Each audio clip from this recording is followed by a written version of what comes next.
funny until someone gets hurt.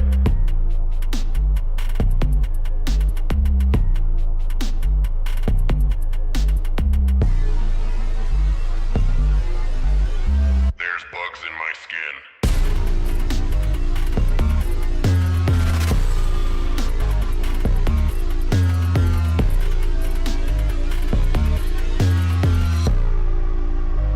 You're responsible for me.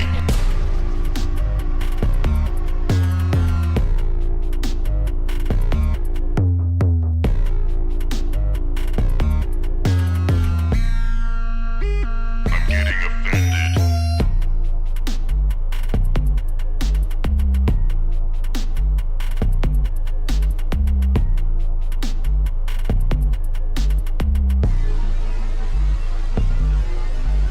I'm a big fat gamer.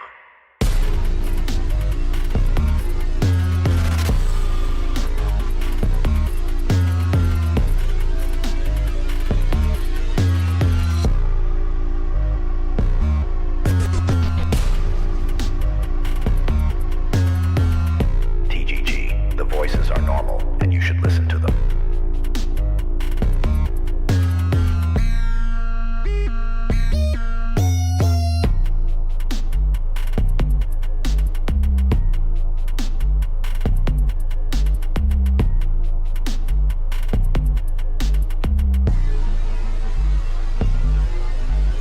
TGG. I'm getting offended.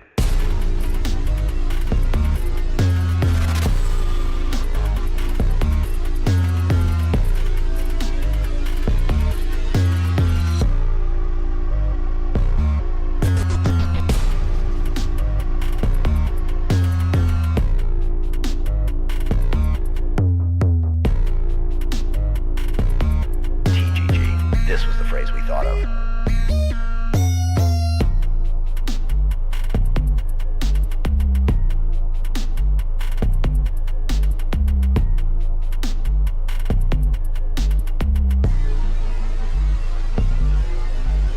Legal counsel advised us to replace what was supposed to go here.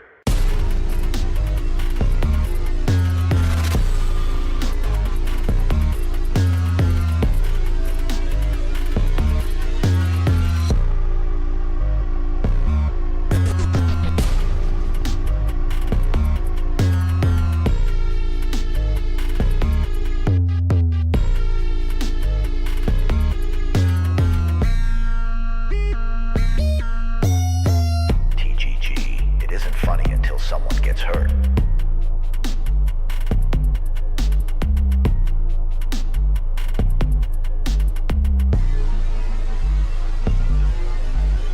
There's bugs in my skin.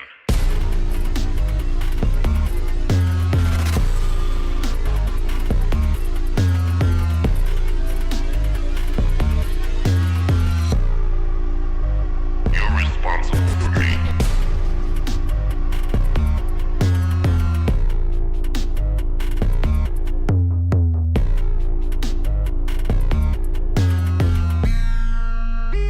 I'm getting offended.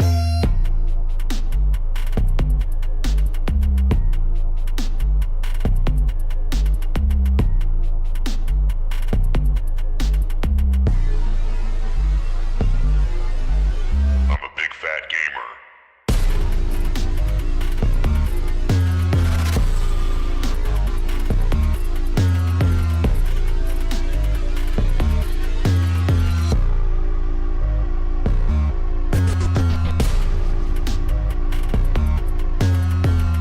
TGG, the voices are normal, and you should listen to them.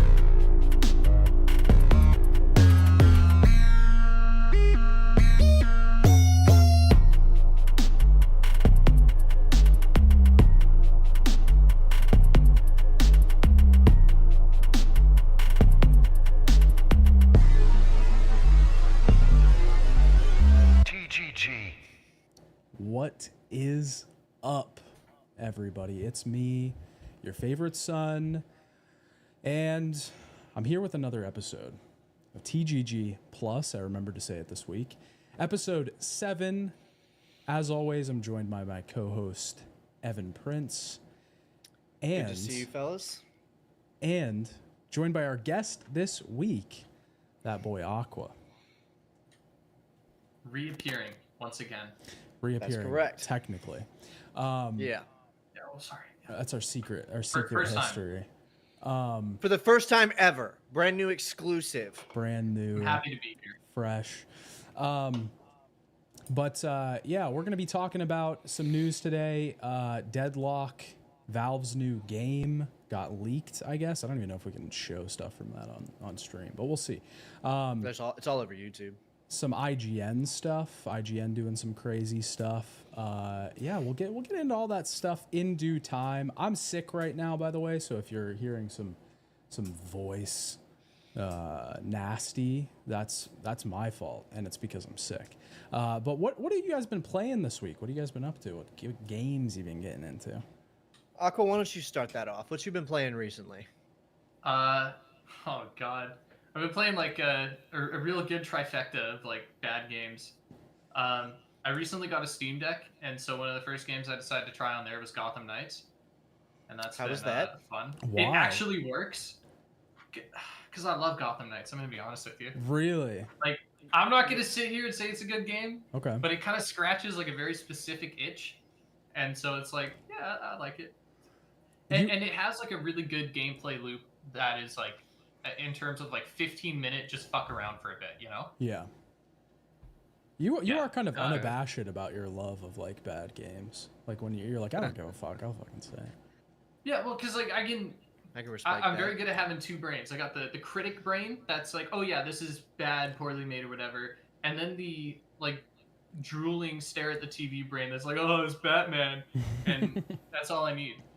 You see, I can relate to that second one. the oh, it's Batman one. Yeah, actually, yeah. Oh, Where I sit there, like, explosion. Mic cable. That's me. mic cable alert.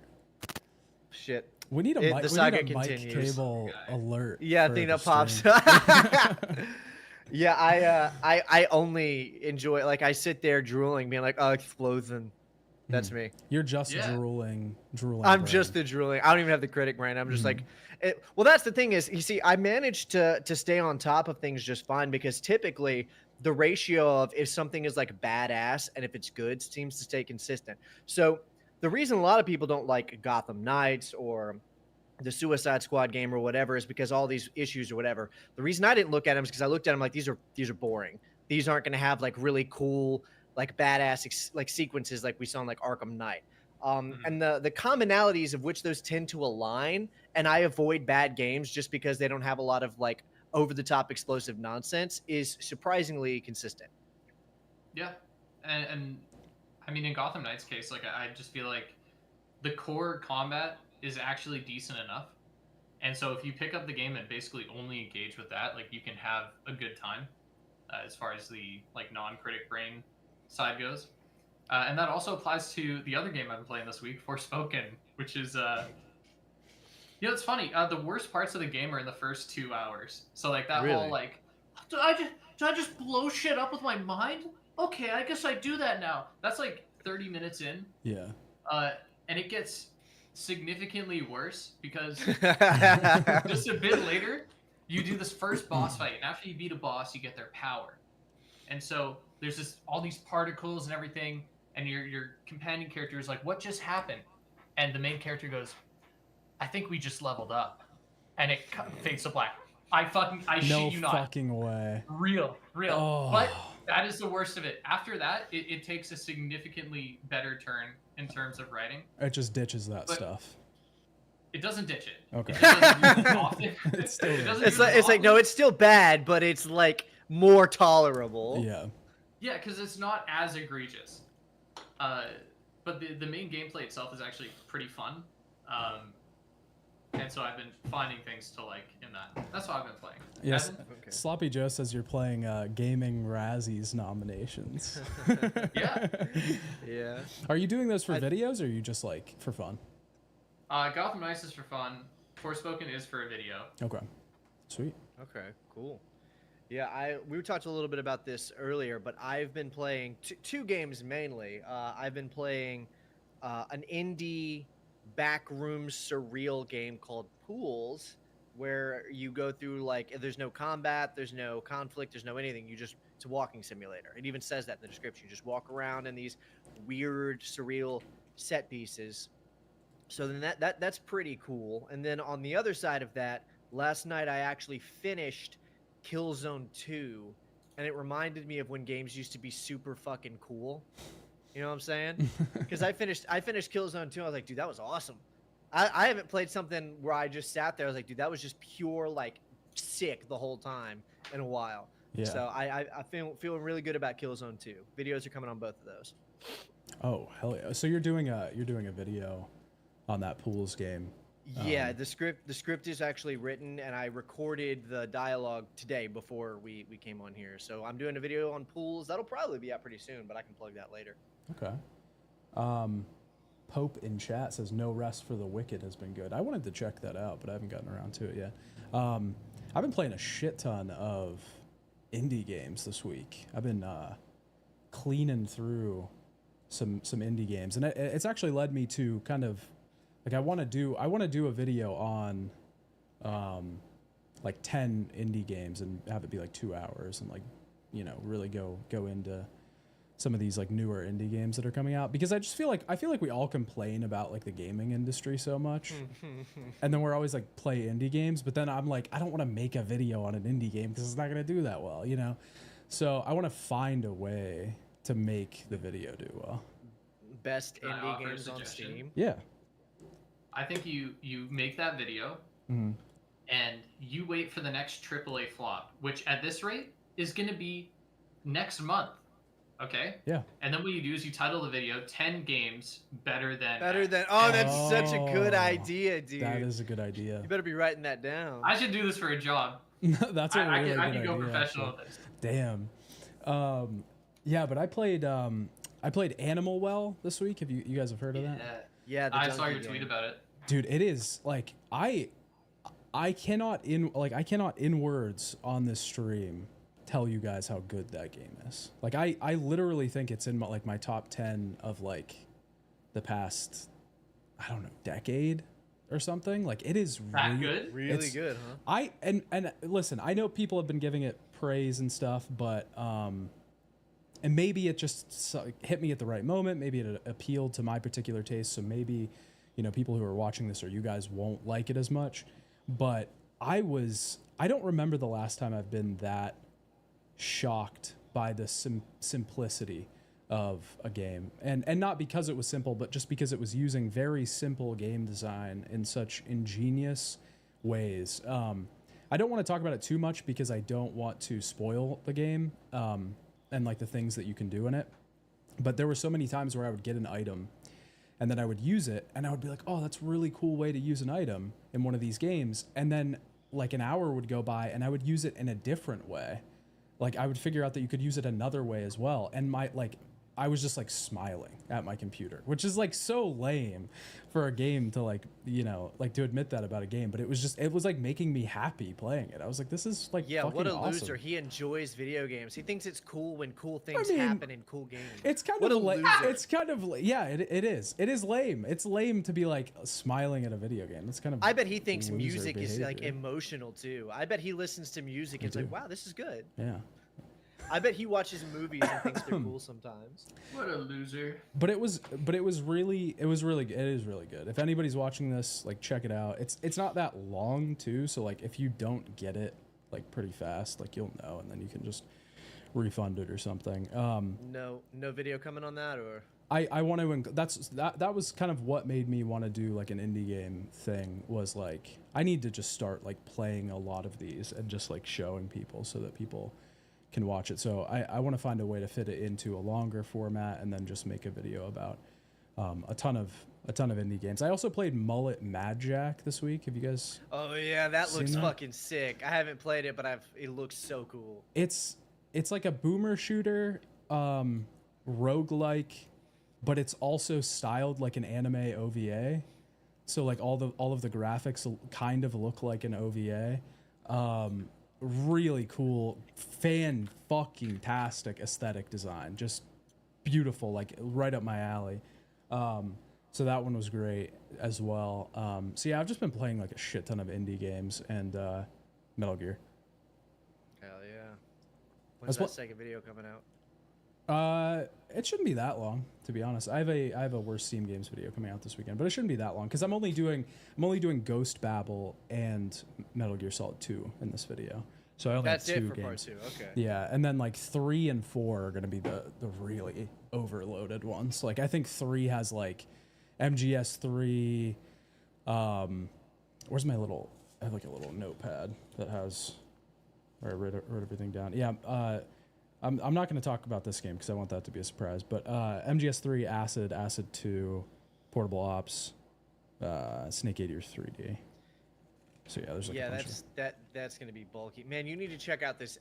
I don't want to talk about an app on that we're not getting paid to talk about, but I have this app that I use for all of my workflow, and it is so good, man. Like it lets me like lay out the ideas for like how I'm gonna cover videos and what I'm gonna do. It's so fucking good.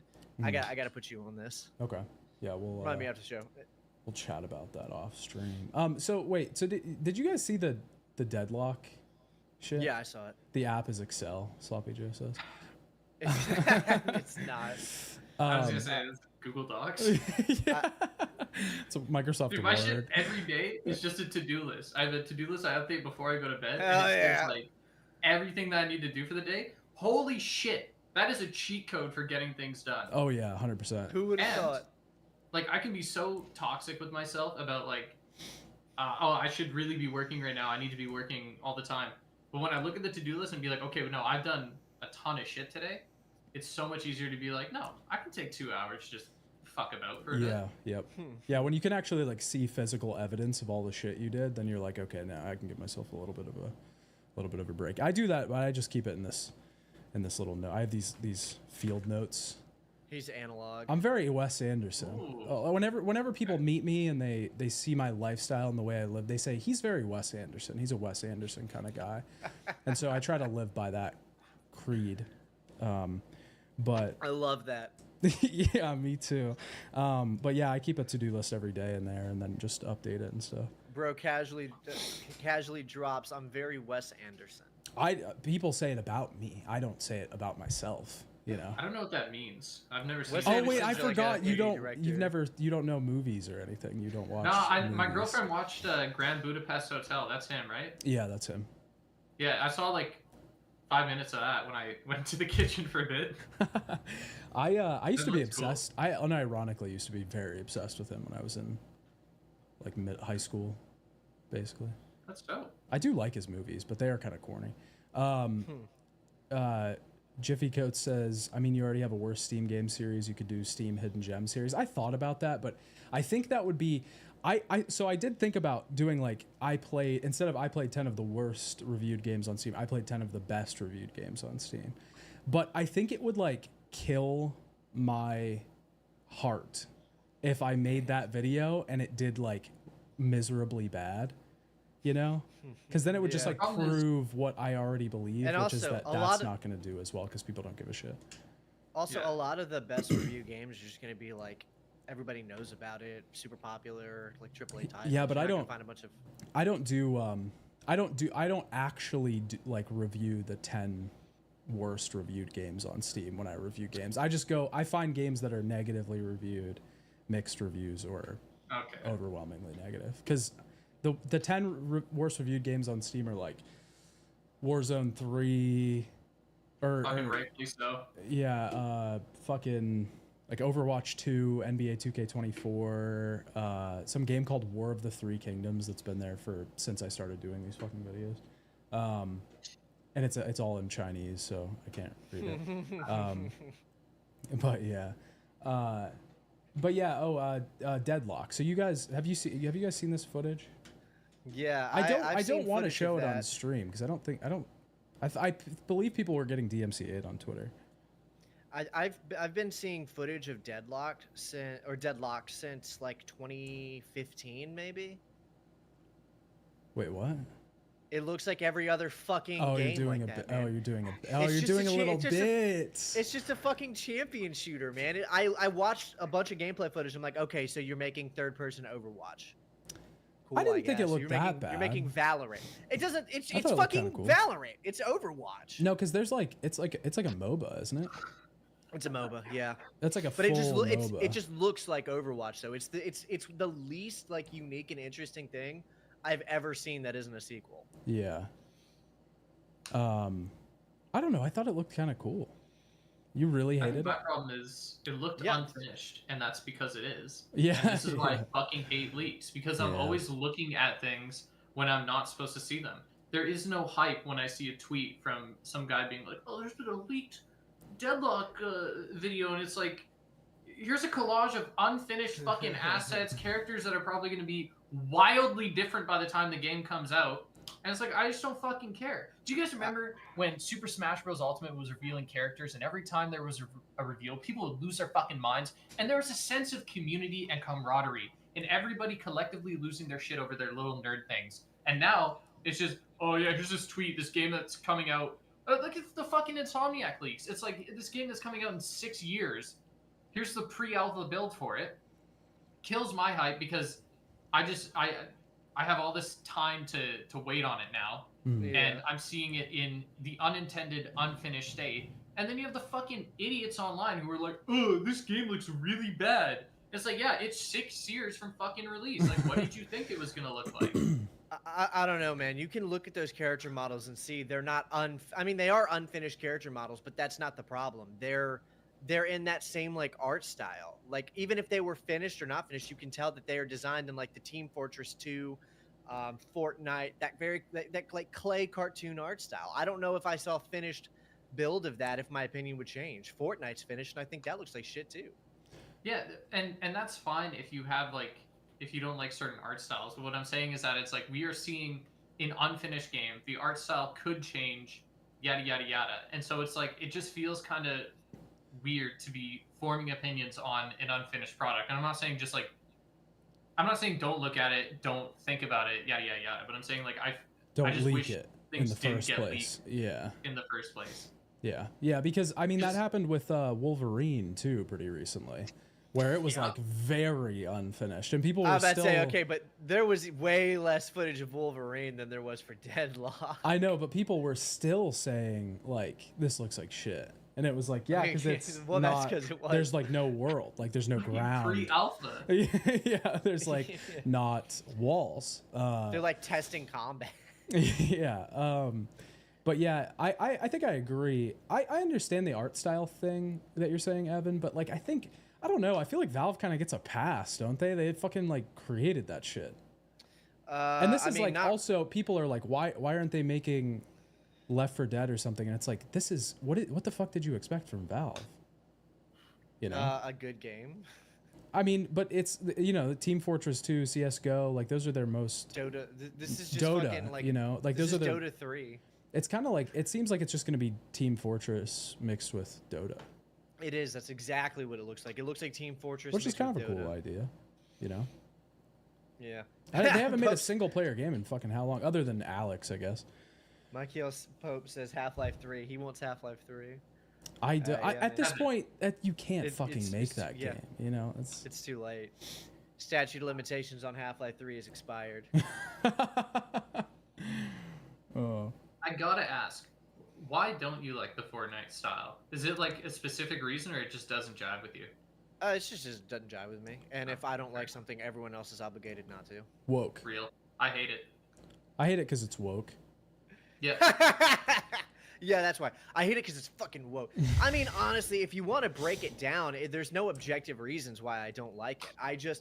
The closest thing to an objective reason, right? And this is the closest that you can get to it.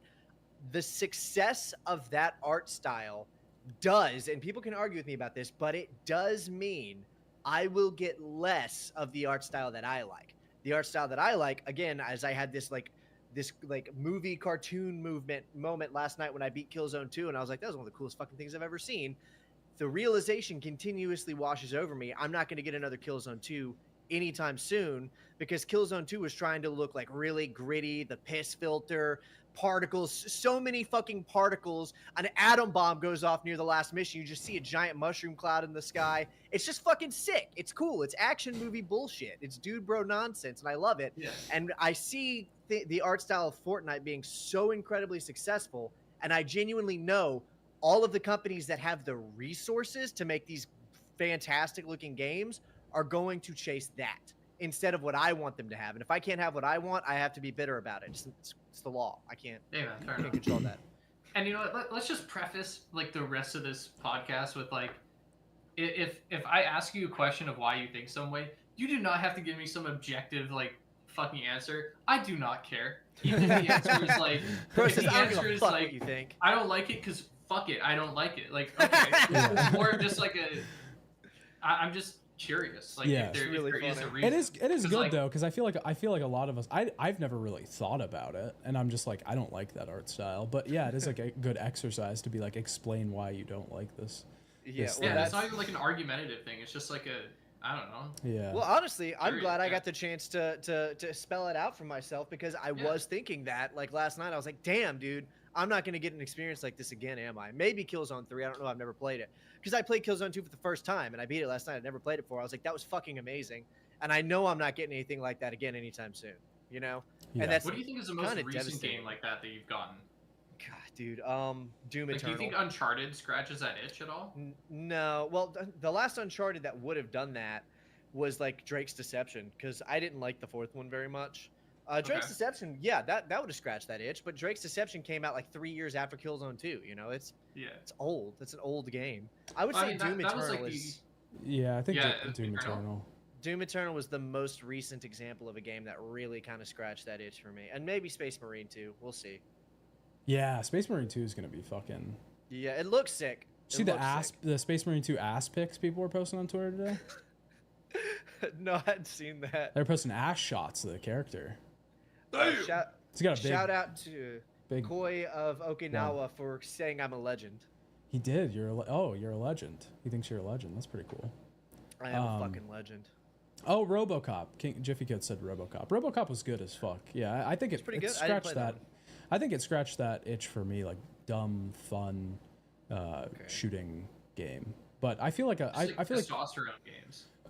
Yeah, that's a good way Like of Gears putting of it. War type shit, you know Fuck what I mean? yeah, I want to play as a early Gears big of War. muscle man with a big fucking gun and blow shit up. that's Evan's Yeah. whole thing right there. You That's just my whole explained fucking it thing. very quickly. And you know, I would probably be less frustrated about the state of the modern gaming industry if I was still getting like that. And you know, but somebody might even say like, okay, we'll play the new Modern Warfare games, but they're not that. The new Modern Warfare games are like Marvel's Avengers. They're not like over the top testosterone psychopaths like murder killing people. They're like watching an Avengers movie. You know what I mean? Evan's favorite game is Hatred. You serious? My name is not important. No, I want to put the stop on that one real fast before people think that's true. You know, when My that name- game had all of its controversy, I actually name played is it. not I pirated it. Okay. Yeah, I but played it. I bought did it. play it. Mhm. It fucking sucks. Yeah. It's fucking awful, dude. It's It's I was fucking bad. terrible. I was like, oh, maybe Dude. there's a good game underneath all this controversy. No. Fuck no. Yeah. Oh my god. Yeah. I bought that game, and listen, I do love that game, but not because it's good. I love that game because one of my favorite bits since it came out was to bring people over and be like, hey man, I want to show you this game, and put it in their hands and make them play it. I have like 8 hours logged in that game. Damn. Almost all of it is from bringing people over who have no idea what it is and making them Forcing them play to it. play it. That's fucked And they're up. like, what are you? They're just sitting there like, what am I doing? Fucking awful game, by the way. I would say Really good for a bit. to what you were saying before, like, oh, people would just say play Modern Warfare, but I don't think again, I know we were just talking about this, so it's kind of like, it's kind of cliche, but like indie games. There's so many indie games that fill that Doom Yes. need, like, Yes, but especially no. the boomer shooter scene is fucking massive. Okay. Yeah, you Again, ever yes, played but no. Angerfoot? No. Oh, is that out? I don't know. I played the demo. It was really good. I've been waiting for it to come Yeah. out forever. I don't think it's out. Okay, I hear what you're saying, but again, it's not quite the same. First off, because I love indie games. I play a bunch of indie games, especially indie boomer shooters. But They always have some kind of weird like gimmick that you have to rely heavily on. Is one thing. That's not a problem. But the thing is that I'm talking about is it really is. It does require resources. One of the coolest things about Killzone 2 is that it looks fucking incredible. You know, there's so many like particle effects. It's a gorgeous game. It looks like it came out in like 2017 and it came out in 2009. You know, it makes the experience different. It really does. I'm not a big, you know, graphics or all that important thing, but for a game where the whole point is just to be a dude bro shooter, it helps if it looks like a fucking movie. You know what I mean? And an indie game just really doesn't have the resources to be that. It just doesn't. Somebody in chat saying Ultra Kill. Have you played Ultra Kill? Yeah, that has the same problem I was talking about. It's really gimmicky, and it's a big problem. And this is a writing problem, but a lot of indie games, they can't afford to be sincere because I think maybe they think they're gonna get made fun of. So Ultra Kill and all these boomer shooters, they're super like tongue in cheek, super self-aware, and that's fine. It's fun. But part of the thing I like about those old games is that they're so stupid, but they mean it. Yeah. You know? So I love the game Bulletstorm, but Bulletstorm is stupid, but it knows it. And I love that, but it's not what I'm looking for all the time. Sometimes I want a game where I'm like, this is the stupidest thing ever, but it really means it. You know what I mean? It thinks it's really cool. It's like in the like mid to late 2000s, how there was that big like 80s resurgence and people were making like 80s movies, but in the modern day, but it wasn't cool because it was like you're doing it as like a reference, you know. It's it's like a bit. It's the sincerity isn't there. Yeah, I see what you mean. You know, also Bulletstorm Duke Nukem mode is goated. I don't want to keep bringing it back to Forspoken, but I did notice that when I was playing it, because the last like 2 hours of Forspoken go completely balls to the wall, and it's the stupidest fucking thing ever. Like, I could rant about how dumb it is, right?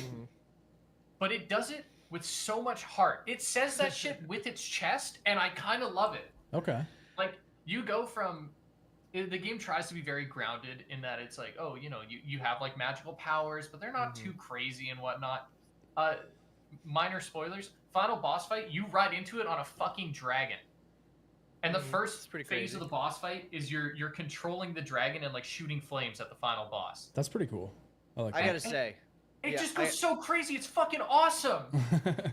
I've been making fun of Forspoken for so long that it's kind of refreshing to have someone be like, actually, kind of cool. There's parts of it that are kind of cool. You know? Oh, of course there are. Yeah, and even like, it's funny because that line that killed the game, the one who was like, the one that was like, I just blew shit up in my mind.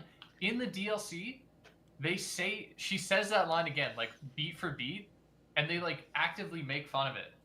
Oh. And so it's like, you know what? I actually I like that. I like that. You won me over. Okay. If you can be dumb but with sincerity, Evan, I think you nailed it on the head. It makes it more fun. Yeah. Yeah, it's true. You know, I like a good parody game, a good self-aware game every now and again, but if you don't have anything to parody because everything's a parody, then nothing is a parody anymore. That's true. Yeah, if there's no sincerity, then yeah, you can't. Yeah. And Killzone was so over the top that it could probably make some people like feel ill, but it meant it. You know, it really believed in itself. That ending is trying to be the most dramatic thing you've ever seen. There's no comedy going on. It thinks that this is the end of the world, and I appreciated that. Yeah. We strayed very far from Deadlock. We did. That's okay. Well, how much can you talk about a leak? 5 seconds of leaked footage or whatever. The other issue is I don't give a fuck about it. Another 6v6 shooter. God, we need more of those. MOBAs. I don't really give a fuck about it either, but I just saw everybody like piling onto it really fast and saying it was shit, and I was like, it might be fine. It's probably gonna be fine. I don't know. I think I want everybody to sit on the fence like we do all the time, and nobody wants to do that. Everybody needs to be lukewarm at all times. It's like we all like hamburgers here, but if I come up to you with raw, uncooked beef, lettuce, tomato, and they're all on separate plates and say, what do you think of this meal? You're going to be like, what the fuck is this? And it's like, obviously we're not going to like it and have nothing to say about it. It's not ready. It's not made. To be fair, if all I'd had for the past 3 months is nothing but hamburgers every day, it wouldn't matter if the burger was cooked or not. I'd look at that burger and be like, get that out of my fucking face. Well, I think I don't want a burger. I think part of me thinks this is why Deadlock is coming out when it is because the last couple burgers we've had have been fucking dog shit. Overwatch 2, everybody has basically hated since release, including myself, as somebody who proudly plays it once a week anyways. But like, it's because it's a Overwatch 2 support is the most like turn your brain off and shoot the shit with a friend kind of game. Yeah. And it's so toxic, and I fucking love it. Like, we'll get into a game, and if our teammate is like, "Man, you guys aren't doing very good on support. You need to swap." I'll type in chat and be like, "Okay, you're not getting healed anymore." And then because me and my buddy are duoed, we'll be like, "Okay, yeah, don't heal that guy." And then he gets pissed off the whole game, and I'm like, "Yeah, skill issue, pal. Figure it out." And then we type in all chat, "Hey, can you guys report our tank? He's throwing." It's like a game within a game. It is. It's so good. We were just talking about this last week with League of Legends. Yeah. Being like super toxic. Yeah, being toxic makes it better. Did you guys see the changes Overwatch made to their, or I think it was like, I don't know if it was all Blizzard games, but I saw it in reference to Overwatch, where they tightened up the moderation so much that you could get permanently banned for swearing, like saying fuck. Really? Yeah. Damn. And on one hand, fun is not allowed. So on one hand, what a bunch of fucking pussies. On the other hand, it has made people so fucking creative. I love it. Oh, because they have to figure out ways to get around. Yeah, like I got called something. There's some prefix, but I got called an egg over chat, and I was like, you know what? I like that. It's a little more creative. Like we're devolving into like Shakespearean insults to avoid the fucking getting banned because we said shit. Well, because then you can't just be vulgar, right? You have to like really get at somebody's like soul, you know, and then that's the stuff that hurts. Their insecurities. Yes, yeah, that's the stuff that like really hurts.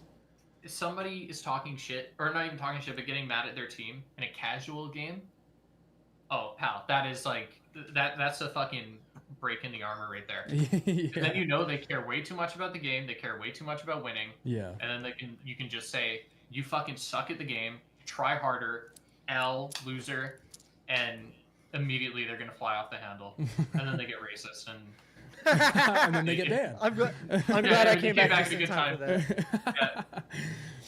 The so real game interaction the real game is getting them banned. Yeah. Yeah, speedrun. How quickly can the voice chat get racist after I talk shit to somebody? Oh my god. Yeah, I don't know. It was it's not really that interesting to talk about, but it seemed like people were talking about it. Here's the better question. Is Valve like, I don't know, have they lost their juice? Not their juice, but their credibility, maybe, you know? Well, I mean, they made Steam and it was all over. Yeah. Because you don't really have to make games anymore. I don't think they've lost their credibility at all. Well, if they sell to Microsoft like that rumor is going around, then they really will have. I forgot, actually, I don't know why I didn't put that on my list, but I forgot about that. That is a crazy fucking rumor. I have no idea if it's true or not, so we're just spreading misinformation like we like to do. But is Gaben gonna portray the industry? That would be like, I'm serious. That would be bad. That would be the worst thing that could happen to games right now. Yeah. Yeah, it might tank the industry. Yeah, I think with like the constant talk now of like a imminent collapse of the gaming industry, that would probably seal the deal, I think. I think the collapse is happening. Yeah, for sure. It's happening, but it's a slow happening, right? It is a happening, but it's a slow happening. That's like dropping a bomb on the city that is the industry, you know? Like the city is decaying, but that's gonna like blow it up. Mm-hmm. Yeah, that would be rough. I think because then there's no haven, right? There's no like safe haven. There's no Gaben. There's no haven. There's no Gaben. There's no heaven. Yeah, if there's no Raven hole, nothing's safe. Yeah. Yeah, that would be really rough. I can't imagine that they would do that though, because like, why? The Steam makes so much George fucking Lucas money. sold Star Wars, dude. And George Lucas is a fucking hack, though. Come on, he's okay, but no. My point is that was a money printer. He was making more money than he could ever dream of, and Star Wars was still incredibly profitable, and he still sold it. Money doesn't always seem to be the defining factor. But George Lucas, that was also a time where Star Wars was at an incredible like critical low. You know, like people were like, "This sucks ass." So, I think it was probably in his. I think it was in his best interest to probably take the money and get out. And also George Lucas, he knew he was done. He was creatively bankrupt. He knew that he wasn't the reason Star Wars was special in the first place. He was like, I gotta get the fuck out of here. I tried, but you know. A lot of people think he knew that if he sold it to Disney, they'd make a bunch of shit and everybody would like his movies retroactively. Yeah. Isn't it Which true? happened. Isn't it true that he had like all of the worst ideas for the original movie? Yeah, but he also had all of the best ideas for it as well. I thought I heard that like he contacted a bunch of filmmakers to like look at the movie and stuff, and they were all like, "This is terrible. You need to fix this." He was turned down by dozens and dozens of studios, by people, and even the movie we got, part of it is not the version Lucas was set out to make. Like there's several lines in all three of the original trilogy that the actors changed on the spot because they couldn't read it. Yeah. You know what I mean? Like the iconic Leia says, "I love you." Han says, "I know." In the script, he says, "I love you too." Right? Yeah. And isn't like there, Harrison Ford. There's one about Mark Hamill. So like he gave that interview. Yeah, where he was talking about the that. word spill. Yeah. So there's a lot of bad ideas Lucas had. Like Lucas is not some like auteur genius, but people utilize these examples to be like, George Lucas is actually a fucking idiot. Nothing about Star Wars can be attributed to him, and that's not true. He wrote all of them. All of them. He directed the prequels and he wrote all of them. 90% of everything good about those movies came from him, but that also means 90% of everything bad about him came from him too. That's just the fact, because he wrote them all, you know?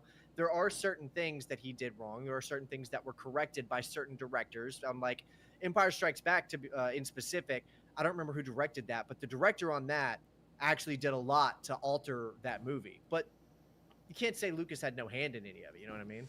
They were his fucking ideas. Well, it's like, because people always want like they want the like real idea of a genuine auteur that never makes anything bad. I mean, they did that with with Metal Gear too. I was talking about Kojima. Yeah, they I can't remember his name, Shigeru something, but he people theorized after MGS4 that he was like the real genius behind the real brain, behind Metal Gear, because he didn't work on that game, which was untrue. But it's just like, yeah, sometimes they do bad shit, sometimes they do good shit. Because it's hard for people to swallow, especially when they really fall in love with a product. That happened with Metal Gear, like you said, happened with Star Wars. People really fall in love with these products, and it becomes hard for them to swallow that the person that made it is just some guy. You know? That he's not some like meticulous, like super genius who has all of these like 4D chess visions. Is just some dude who had some cool ideas, you know? That's hard for a lot of people to swallow. So they want to find that 4D chess player, you know? Scott's Thinker said George did input a lot of his life experience into the series, like how spaceships could break down, like how he experienced with cars. That's true. That did happen. Is that real? That's where he came up with the idea, I'm pretty sure. I think that was in one of those books. That's a real thing. Wow. What a guy. I mean, he's just a guy. That's the thing. Lucas isn't some brilliant person. He's just some dude. Yeah, my experience with the cars. Maybe that's my George Lucas impression. My experience. That's My pretty good, experience with cars. Yeah. Those the Gungans. It's like poetry. This is. It rhymes. It's like poetry. Dude, I've overused that joke in my Star Wars games. I use it like every video. I've used it in quite a few videos, actually. It's such a good line. Unrelated to Star Wars. It's like poetry. It rhymes. It rhymes. It's like poetry. Have you seen that, Aqua? Yeah, maybe. I don't know. Like, I saw all the Star Wars movies. I remember shit about them. The one where like Luke's on the fucking island. The only thing I remember about that is he drank the milk. He drank the blue and milk. I was like, Last Jedi. Ew! And that was it. Ew, and then milk. there was a movie where like fucking Adam Driver and a fucking lady kissed, and I was like, that feels weird. And then I think I saw another movie. I don't remember shit that happened in that. I haven't seen any of the spin-offs either. You just saw the worst fucking ones. You're good. Well, I though. saw the originals as well. Like I saw the originals. But he on doesn't prequel. remember I- any of those. He just remembers the No, blue I- milk and the kiss. Blue milk. He remembers the Ryan Johnson movie and the shitty. They're all bad. The I remember like the prequels pretty well because I loved the third movie as a kid because I loved all the fight scenes. I loved and it as a remember kid, when I was too. Yeah, I that would was watch great. What's You see, the, our what's the kid first one brains are called? often Phantom smarter. Menace? Yeah, Phantom Menace. Yeah. Okay, I used to watch that and I would skip through the movie on my little DVD player in the living room until Just it get got the to the fight fight scenes. Yes. Until Yeah. Darth the Darth Darth Maul Maul! fight scene. That was the Yeah. best. I did that all the time. So that was the best dope. part of the movie. I'm like, I don't fucking care about Coruscant trade regulations. Who Trade- fucking cares? Trade route taxations. Yeah, what does it mean? I'm a child. Yeah, it's like Scott with FNAF. Yeah, I guess that's like kind of a similar thing. But I don't know that I would Scott say Cawthon. that any of FNAF is like genius material or anything. But it sure made a lot of money. It sure did. How Yeah. much money do you think, realistically, if like you took into account the marketing aspect, how much money do you think Scott Cawthon owes to MatPat Game Theory? That's a good If question. if you took into account paid marketing, if that was what was happening, it wasn't like a mutually beneficial relationship. How much fucking money? How much of his success do you think he owes to MatPat? Millions. Yeah, a lot. Really? Because I mean, he has First episode has like 15 million views or something like yeah, that. he's made so much fucking money too, like a dirty, nasty amount of money. It was mutually beneficial on both of them, though. Oh, and then yeah. MatPat was in the fucking movie. Did Well, you guys watch the MatPat's- Five Nights at Freddy movie? Matt Pat's retired now. That's how much money he made. You know, That's so he's like funny. done. He's like, yeah, I'm out. Did you guys watch the movie? No. Dude, you want to talk about like fence sitting lukewarm? That film. I watched it with my girlfriend when it came out on streaming, and it was just the best okay movie. Why did you watch that? That doesn't. Why do you choose? I don't you know. don't watch like new movies really that much at all, and then you're like, I- I'll I fucking don't- watch I- FNAF. I don't know why. It was the same thing that happened when she and I watched the Emoji Movie. We were just sitting there, and we couldn't pick a movie we actually wanted to watch. So I think we just like jokingly were like, all right, I'm putting this on, and then we watched the whole thing. Yeah. I respect that.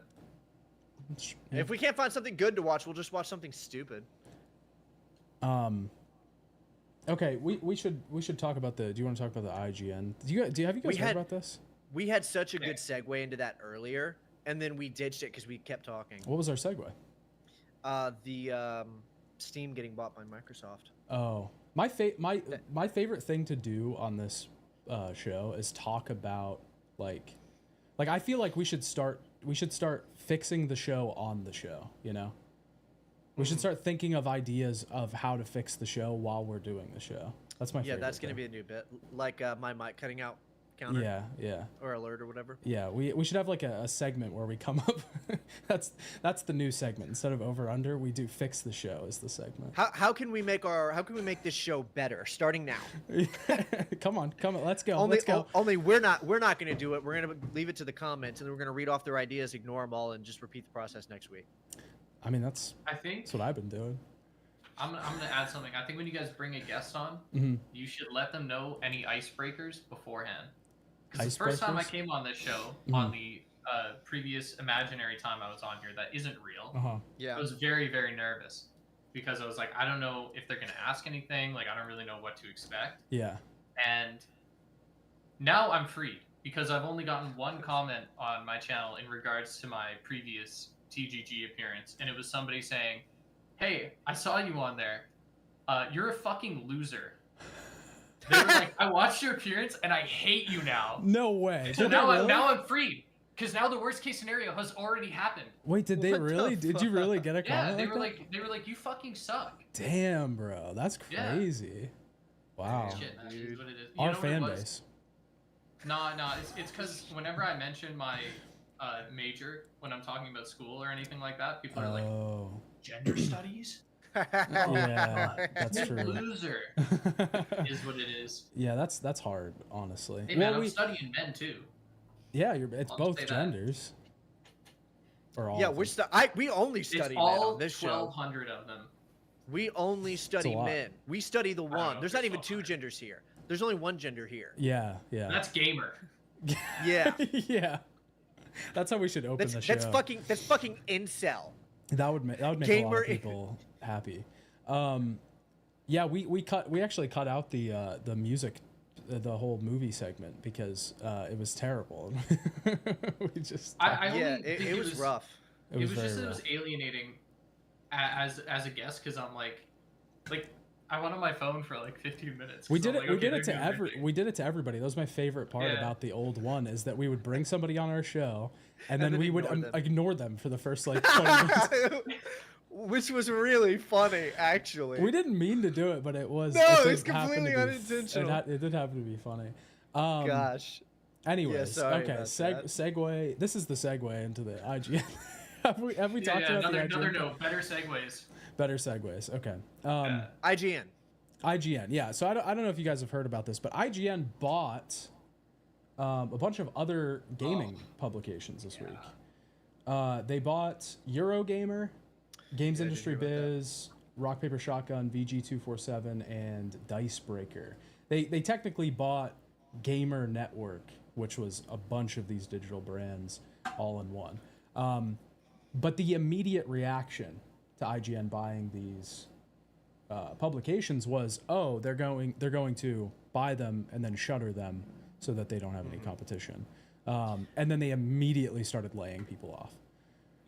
Yeah, I do have a quick input on this. That's okay. So the funny thing about this is everybody was talking about, this should be illegal. IGN is buying their competition and all this stuff. And while I get that, I get how that seems to be the case. It's not technically true because all of them were doing really badly. So the IGN's actual competition is like us, is like YouTubers. Yeah, that's true. These other journalist networks were doing really bad. They were struggling to stay afloat, as we see, because they all were under the same parent company. There's a different one. I forget what it is. It's There's a bunch of other ones that are all owned by the same parent company as well. There's only a few of these, and they're all struggling to do well. Yeah. Do you think that's because there's just a growing anti-journalist sentiment among gamers? Yes. Started because by they the suck. Cuphead video. Because I fucking hate that, man. I don't agree with it, but I do think that's a large reason why. I think that whole sentiment makes people way less inclined to go to like a gaming website where somebody like that might work, than like go to somebody's YouTube channel, where half of us don't know what the fuck we're talking about at all, and are literally brain dead. So I don't. Yeah. Whatever. But that's their choice, I guess. There's always that thing going around. It's like, however much you think you hate gaming journalists, you don't hate them enough. Yeah.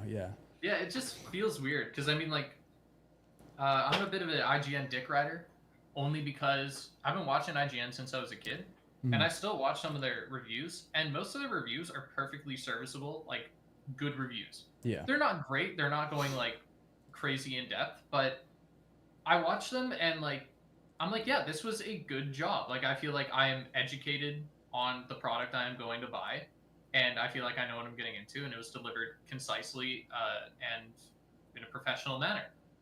But nobody talks about that because nobody gives a shit. They just want to see if they just want to see when IGN fucks up, which granted is often, but when you're a company as big as IGN, you're putting out like 10, 20 articles a day. That shit's bound to happen.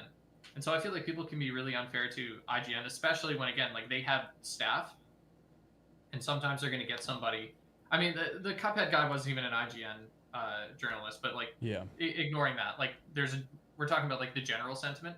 When you're going to have however many employees working on something, you're going to have duds. You're going to have people who maybe aren't very good at it. You're going to have people who maybe plagiarize a little bit, and that's like. I don't want to blame IGN as an entire company for those mistakes. Now, granted, the thing like the plagiarism thing that happened a few years ago, I don't think they've had an incident like that since. Can we get a fact check on that? I can. Because that's been my thing, is that it's like, if they had a massive scandal like that and they addressed it properly and now they don't have plagiarism, then like I'm okay with that because I feel like that shit is natural. And I don't like talking about this because they are direct competition, and we are the alternative. Like people are like, I'm gonna watch independent. Like I've seen people talk about me on Reddit. Like I watch him instead of IGN because Aqua actually knows what he's talking about. It's like, no, I fucking don't. I started this channel bored during COVID in my mom's fucking basement, dude. I don't know what I'm talking about. Yeah. Like my only experience is just what I like and why I like it. I don't know shit about game design. I don't know shit about the industry.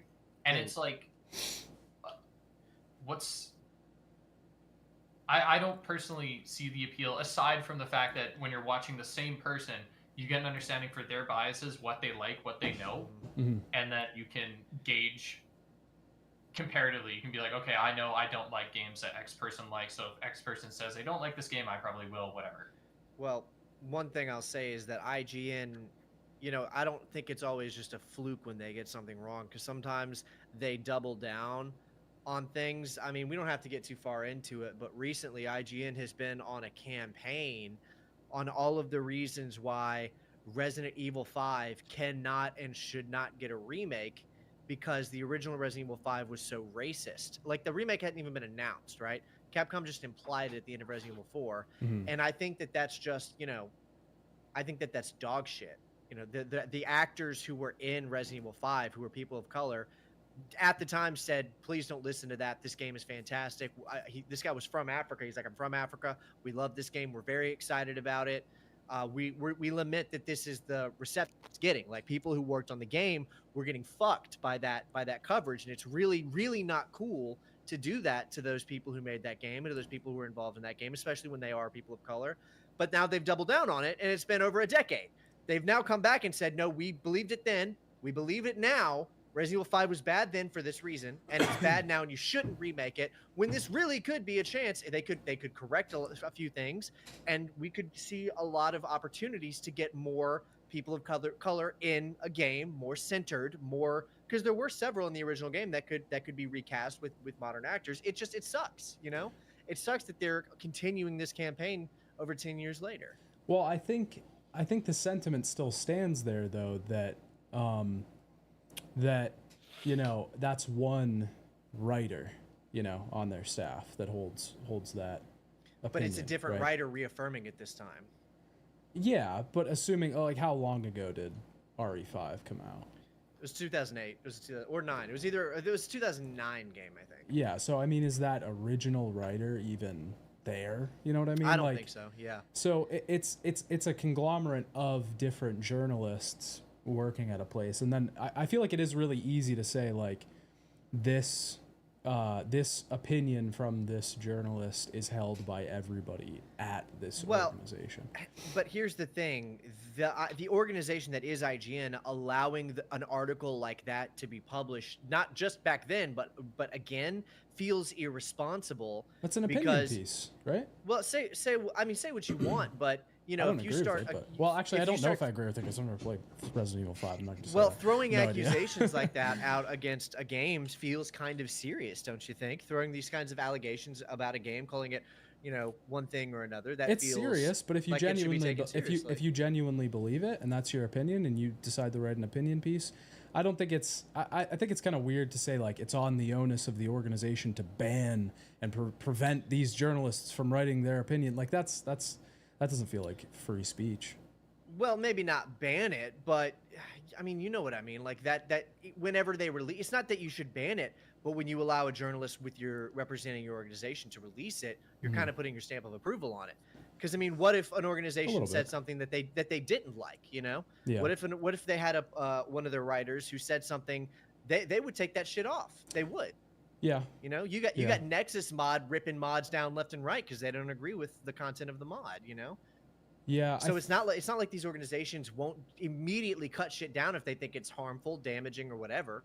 Yeah. I do think, though, that I agree with, you know, Aqua, your take about, like, journalists getting, I don't know. I feel like there's pros and cons to watching a YouTuber and watching a journalist. You know what I mean? It almost feels like completely different things. But I think the big thing too is that, so let's. I feel like, you know, not to get too into politics, on our epic gaming. Yeah, I'm not podcast. necessarily trying to do that, you know, but But- that is I love Resident Evil. I love all the Resident Evil games, so Yeah.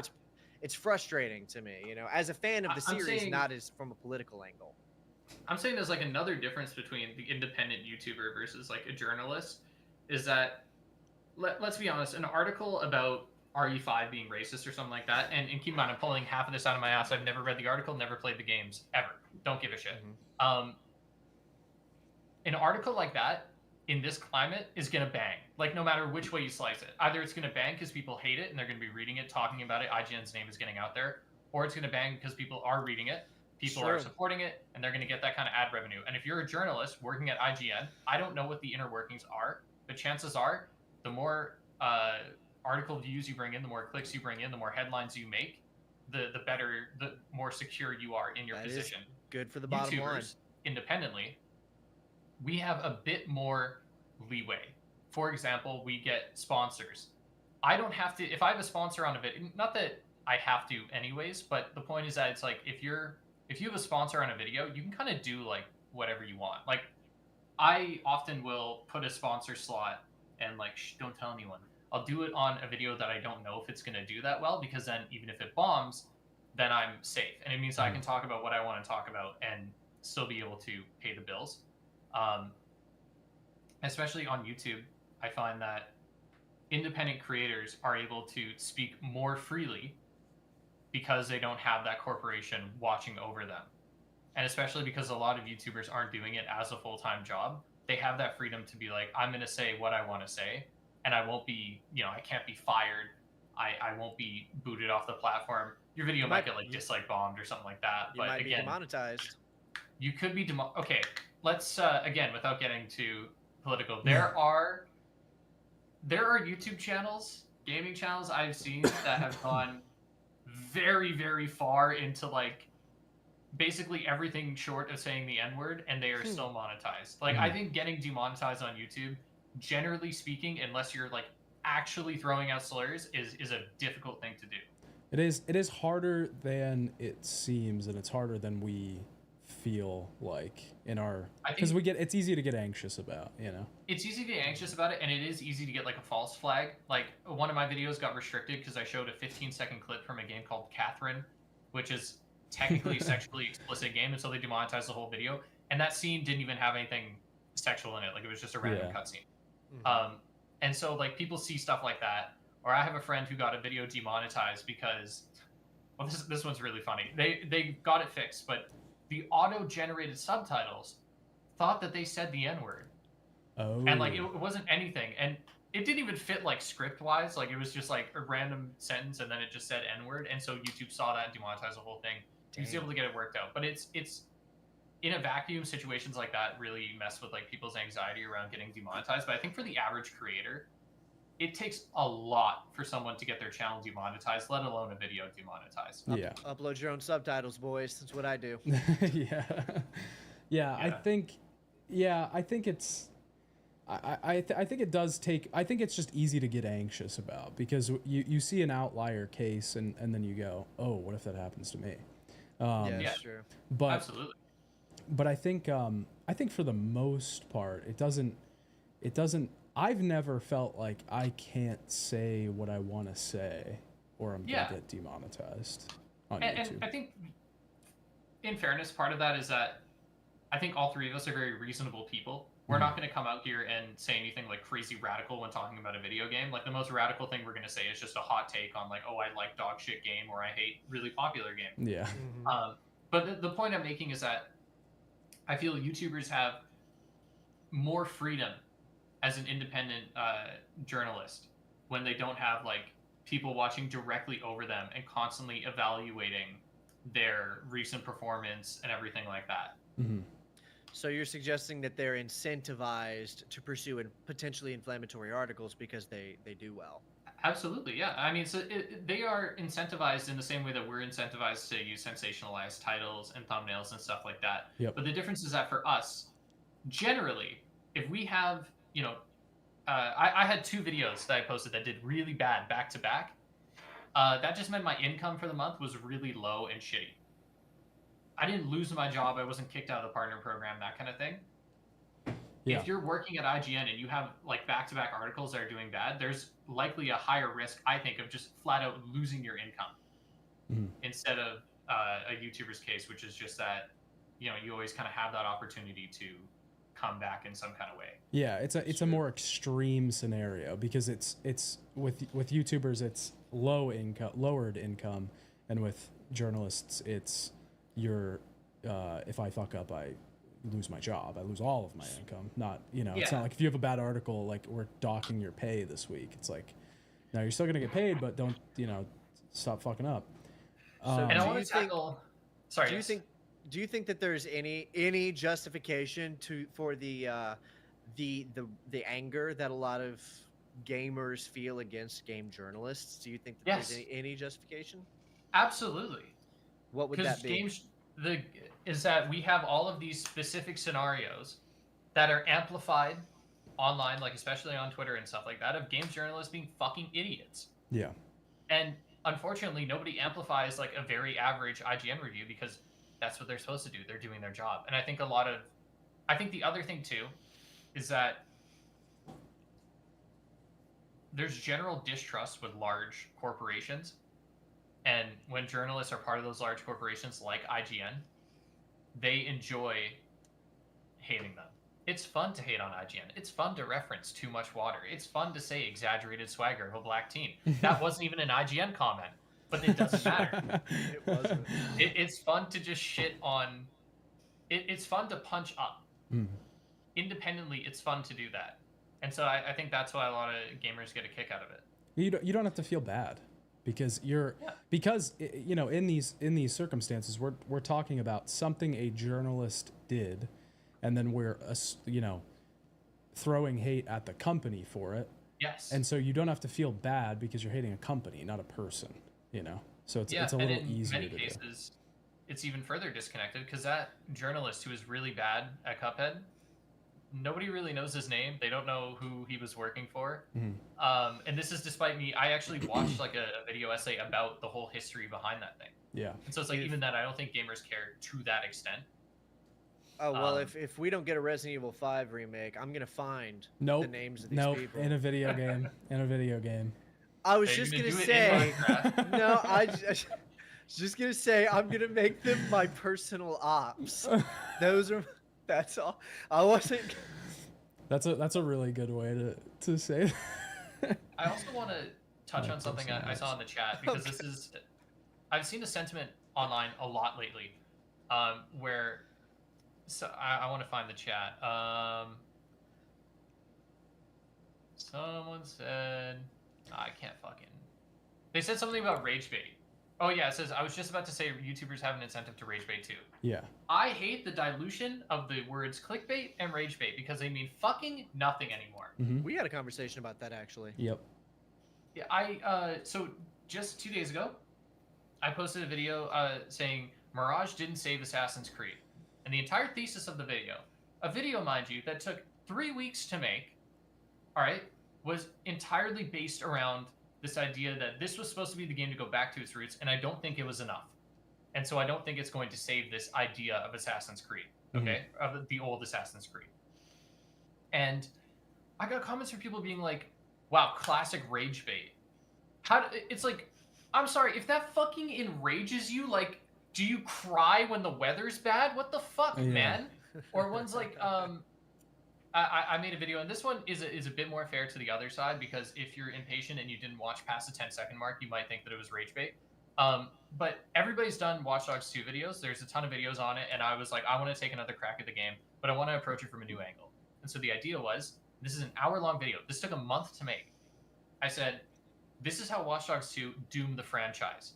And everyone's like, well, obviously Legion did. And it's like, yeah, no fucking shit. Again, 10 seconds in. I'm like, I think a lot of the problems in Legion, or with Legion, started with Watch Dogs 2, especially the tone and especially the writing. Because with Watch Dogs 2, it was so different from the first game that it ended up creating a divide where instead of satisfying one side of the Watch Dogs fans, they tried to satisfy both in Legion.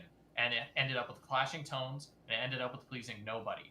And it ended up with Legion coming out, which was the the fucking nail, coffin, funeral, everything. And people are like, this is rage bait, clickbait, and it's like, there's no bait. You haven't been baited. You've been baited into clicking on a video that is exactly as the title and thumbnail have described it. Yeah. What the fuck? What else did you think it would be about? It's like clickbait, how clickbait It is means only nothing. the term only applies when you're baiting people into clicking something misleading. When the content does not match what you said it does. When everything is clickbait. If you go a video game cover is clickbait, right? Like it is baiting you into purchasing it. It's marketing. Like everything is clickbait. A commercial is clickbait. It's all clickbait, but if you are misleading in your marketing, then that's where it's bad, you know. People have this weird idea that when they see an article and they get that compulsion to click on it, they think, oh, he only called it that so people would click on his fucking video and see what he has to say. No fucking shit. duh, idiot. Yeah. Dude, Did you come up with that on your own? it's like I got a comment the other day that somebody like, they were like, I'm not going to trust your opinion because you're just a verified YouTuber making videos for a paycheck. And it's like, have you ever worked a fucking job? Like, that's how it do. I don't trust his cashier because he just shows up here for a paycheck. No fucking shit. Like, like, don't get me wrong. I like doing this shit, but yeah, I gotta pay rent. He doesn't do this out of the goodness of his heart.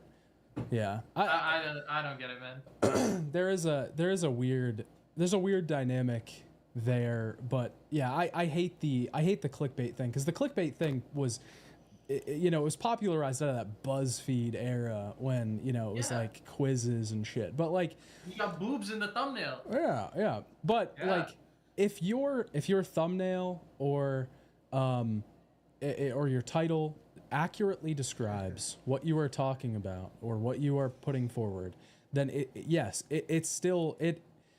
clickbait because you are baiting people into clicking it, but it's not misleading, and that's the bad thing. Rage bait is fine too. Why can't you be mad? Why can't you be mad? What's wrong with being mad? I say this all the time. Being mad's great. Being mad's my favorite thing to do. I do it all the time. Like, his name is not important.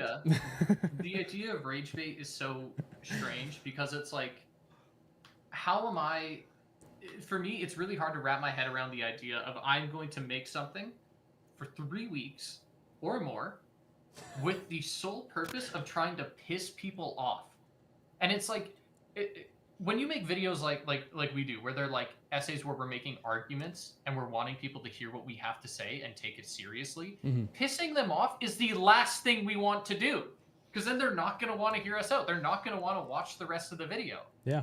Like, to me, it just feels so counterintuitive. And okay, it's just a personal thing.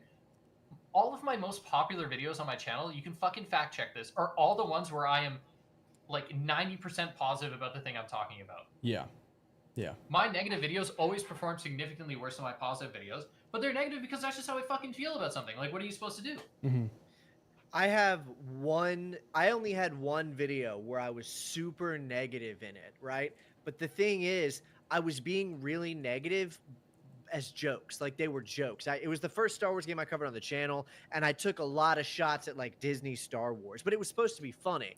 And I got so many, I still to this day get comments on that video calling me like, go cry more, you stupid baby, and all this stuff. And I'm like, holy shit, dude, I'm not actually mad. I'm trying to be funny. And I that video is what made me realize I'm not funny. I am I'm serious. That video is what made me realize I cannot do comedy. Well, no.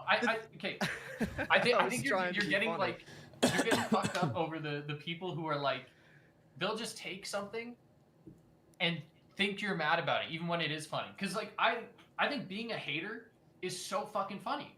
It is. That's just really awesome. funny. If you're poking jabs at like shitty video games or something in your review, I think that's awesome. But some people take that way too personally, and I don't think it's a lack of comedy on your end. I think it's just some people are like massive fans of what they're fans of, and if they smell even a hint of somebody not liking it, they're like, fuck these people.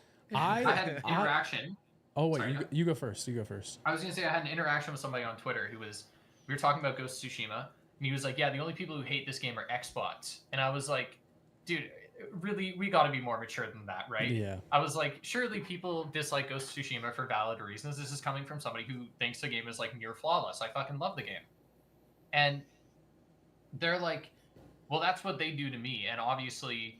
So if they're going to stoop to that level, I'm going to stoop to that level. And I'm like, but how does that make you better than them? And he was Hell like, yeah. because I am. Down I am in the better than them. trenches. And I was like, you know what, man? Damn. Word. Okay. You Yeah. win. All right. Yeah. You Carry won. Yeah, I had somebody that went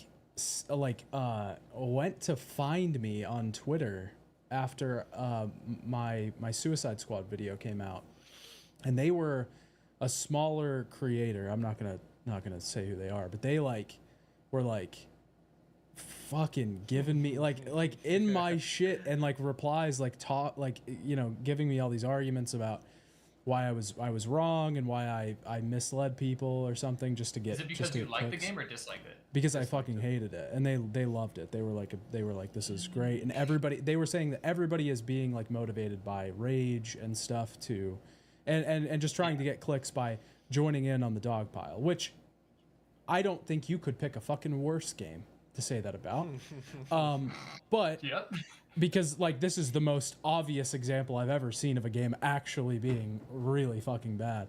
But but yeah, he just he was just going crazy. And so yeah, people just genuinely get. And then I found out that he was doing this to everybody that made a Suicide Squad video. He was going to everybody's replies and linking his own video and saying shit. Man, I had that happen to me. A guy found me on Twitter and wrote a 6 or 7 comment thread about that same video I was telling you about how all of this fucking shit about how I had all these problems with Disney. I'm telling you, it was 6 different. I didn't reply to any of them or whatever. I just read them. I was like, damn, this dude really cared a lot about this. I wanted to point out in chat, there was a really funny chat by somebody. They said your thumbnail for this stream was clickbait because I don't know what the letters mean, and rage bait because it just ended up being 3 nerds. So true. That was good. That was a good one. Yeah.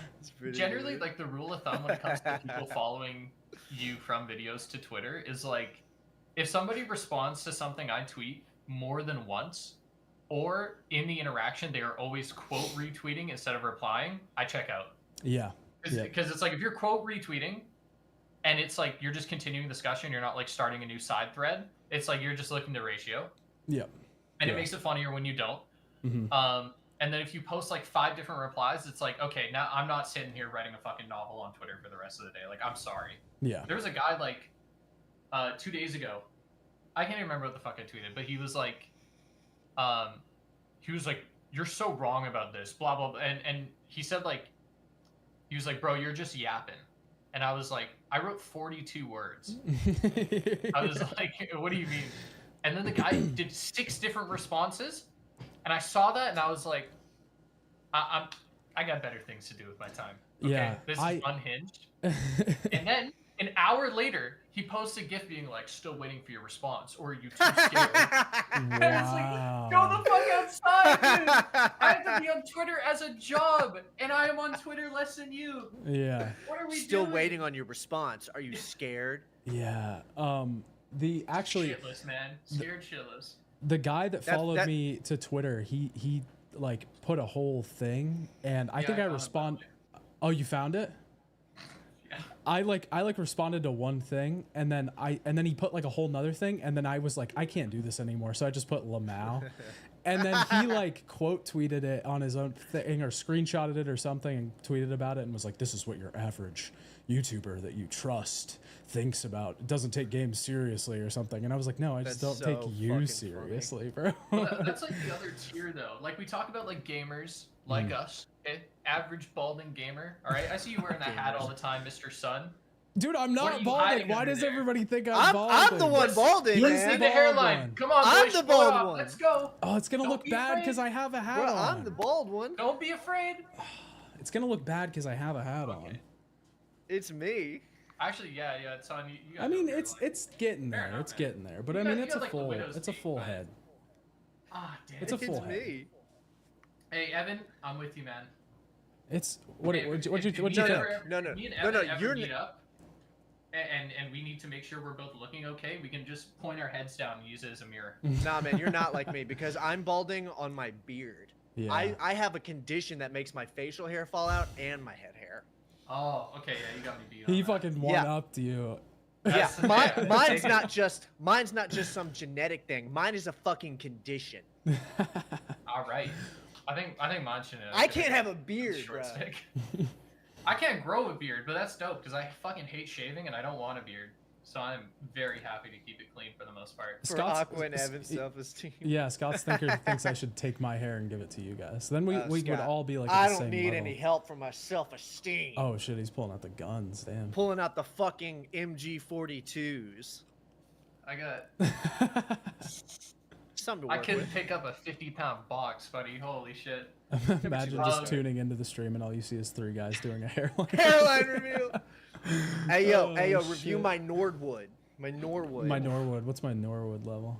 Okay, what were you gonna say about sorry, gamers? I was gonna say that so gamers like us, we have a general distrust for journalists and whatnot. Yeah. But then there's the next tier, which is that very, very small creators have a general distrust towards larger creators, like the person you were mentioning on Twitter, saying like this Yeah. is your average YouTuber. And I Yep. think as a YouTuber, generally speaking, the cutoff is once you hit 100,000. Mhm. Once you get verified, people stop seeing you as a person and start seeing you more as like another brand. Like you're not as bad as a journalist, but it's like, oh, you're just a fucking YouTuber. Yeah, that's my And end goal. I want people brings to it see down. seeing me as a human being and begin to perceive me as an entity. It's kind of nice because it makes dealing with like the hate stuff a bit easier because it's more disconnected. Yeah. But it is really weird because it's like every small YouTuber will always talk shit about how bad the big YouTubers are, Mhm. but their main goal is to get to that same position. Yeah. And it's like we did the same thing. Like I was like, oh, if I become a YouTuber, I'm going to be really honest in everything that I say. And it's like, well, that's what I do now, but it doesn't matter. Yeah. People still think you're being dishonest about whatever because people just have that level of distrust. I think that's really interesting because it makes the YouTube ecosystem very self-cannibalizing in a way. It is. But it's also self perpetuating though, because Oh, yeah. those small YouTubers will eventually be big YouTubers. So it's cyclical and it's really not the worst thing. Well, What do you mean it's not the worst thing? I mean, yeah, smaller YouTubers, I do see that they talk a lot of shit about bigger YouTubers, but then they will eventually like springboard from that and become bigger YouTubers, and then the cycle will continue. How Yeah. do they springboard from it? Or do you just mean like unrelated, they're going to keep honing their craft and get better Well, yeah, at it? well, yeah, because they'll there's just always going to get- be they'll more get- content. Yeah, and well, shit. Well, like you said, like rage baiting and whatever, hate mongering, whatever you want to call it. They'll make content as smaller YouTubers hating on bigger YouTubers, but Yeah. eventually, Yeah. unless they just stop or unless their content is utter shit and no one is watching it, eventually in a few years they will continue to get bigger. And when they get bigger, they'll stop criticizing bigger YouTubers, but other smaller YouTubers will come in after them and criticize them. Now, this is great for YouTube because it's continuously covering both ends for YouTube and they're partnered to both. Yeah. Yeah. I think I dislike the perceived sense of like grandeur. Like From I what get end? comments all the time from those people with that level of distrust. Oh, Is yeah. that it's like people think that we make like crazy money Mhm. and they think that we live like we're all living like David Dobrik partying every weekend and it's Yeah. like, nah bro, I'm chilling in my office like 14 hours a day, just like grinding videos and then taking 2-hour break to grind Counter-Strike. Yeah, it's crazy when you hear about like VidCon stories and shit, like all these like convention stories, like these people are getting like hotels and like doing drugs and like fucking each other and shit. And I'm like, Yeah. I Dude, don't that's I don't crazy. relate to that at all. I just sit Yeah, it's here. like my VidCon story is I didn't go because I have traveling anxiety.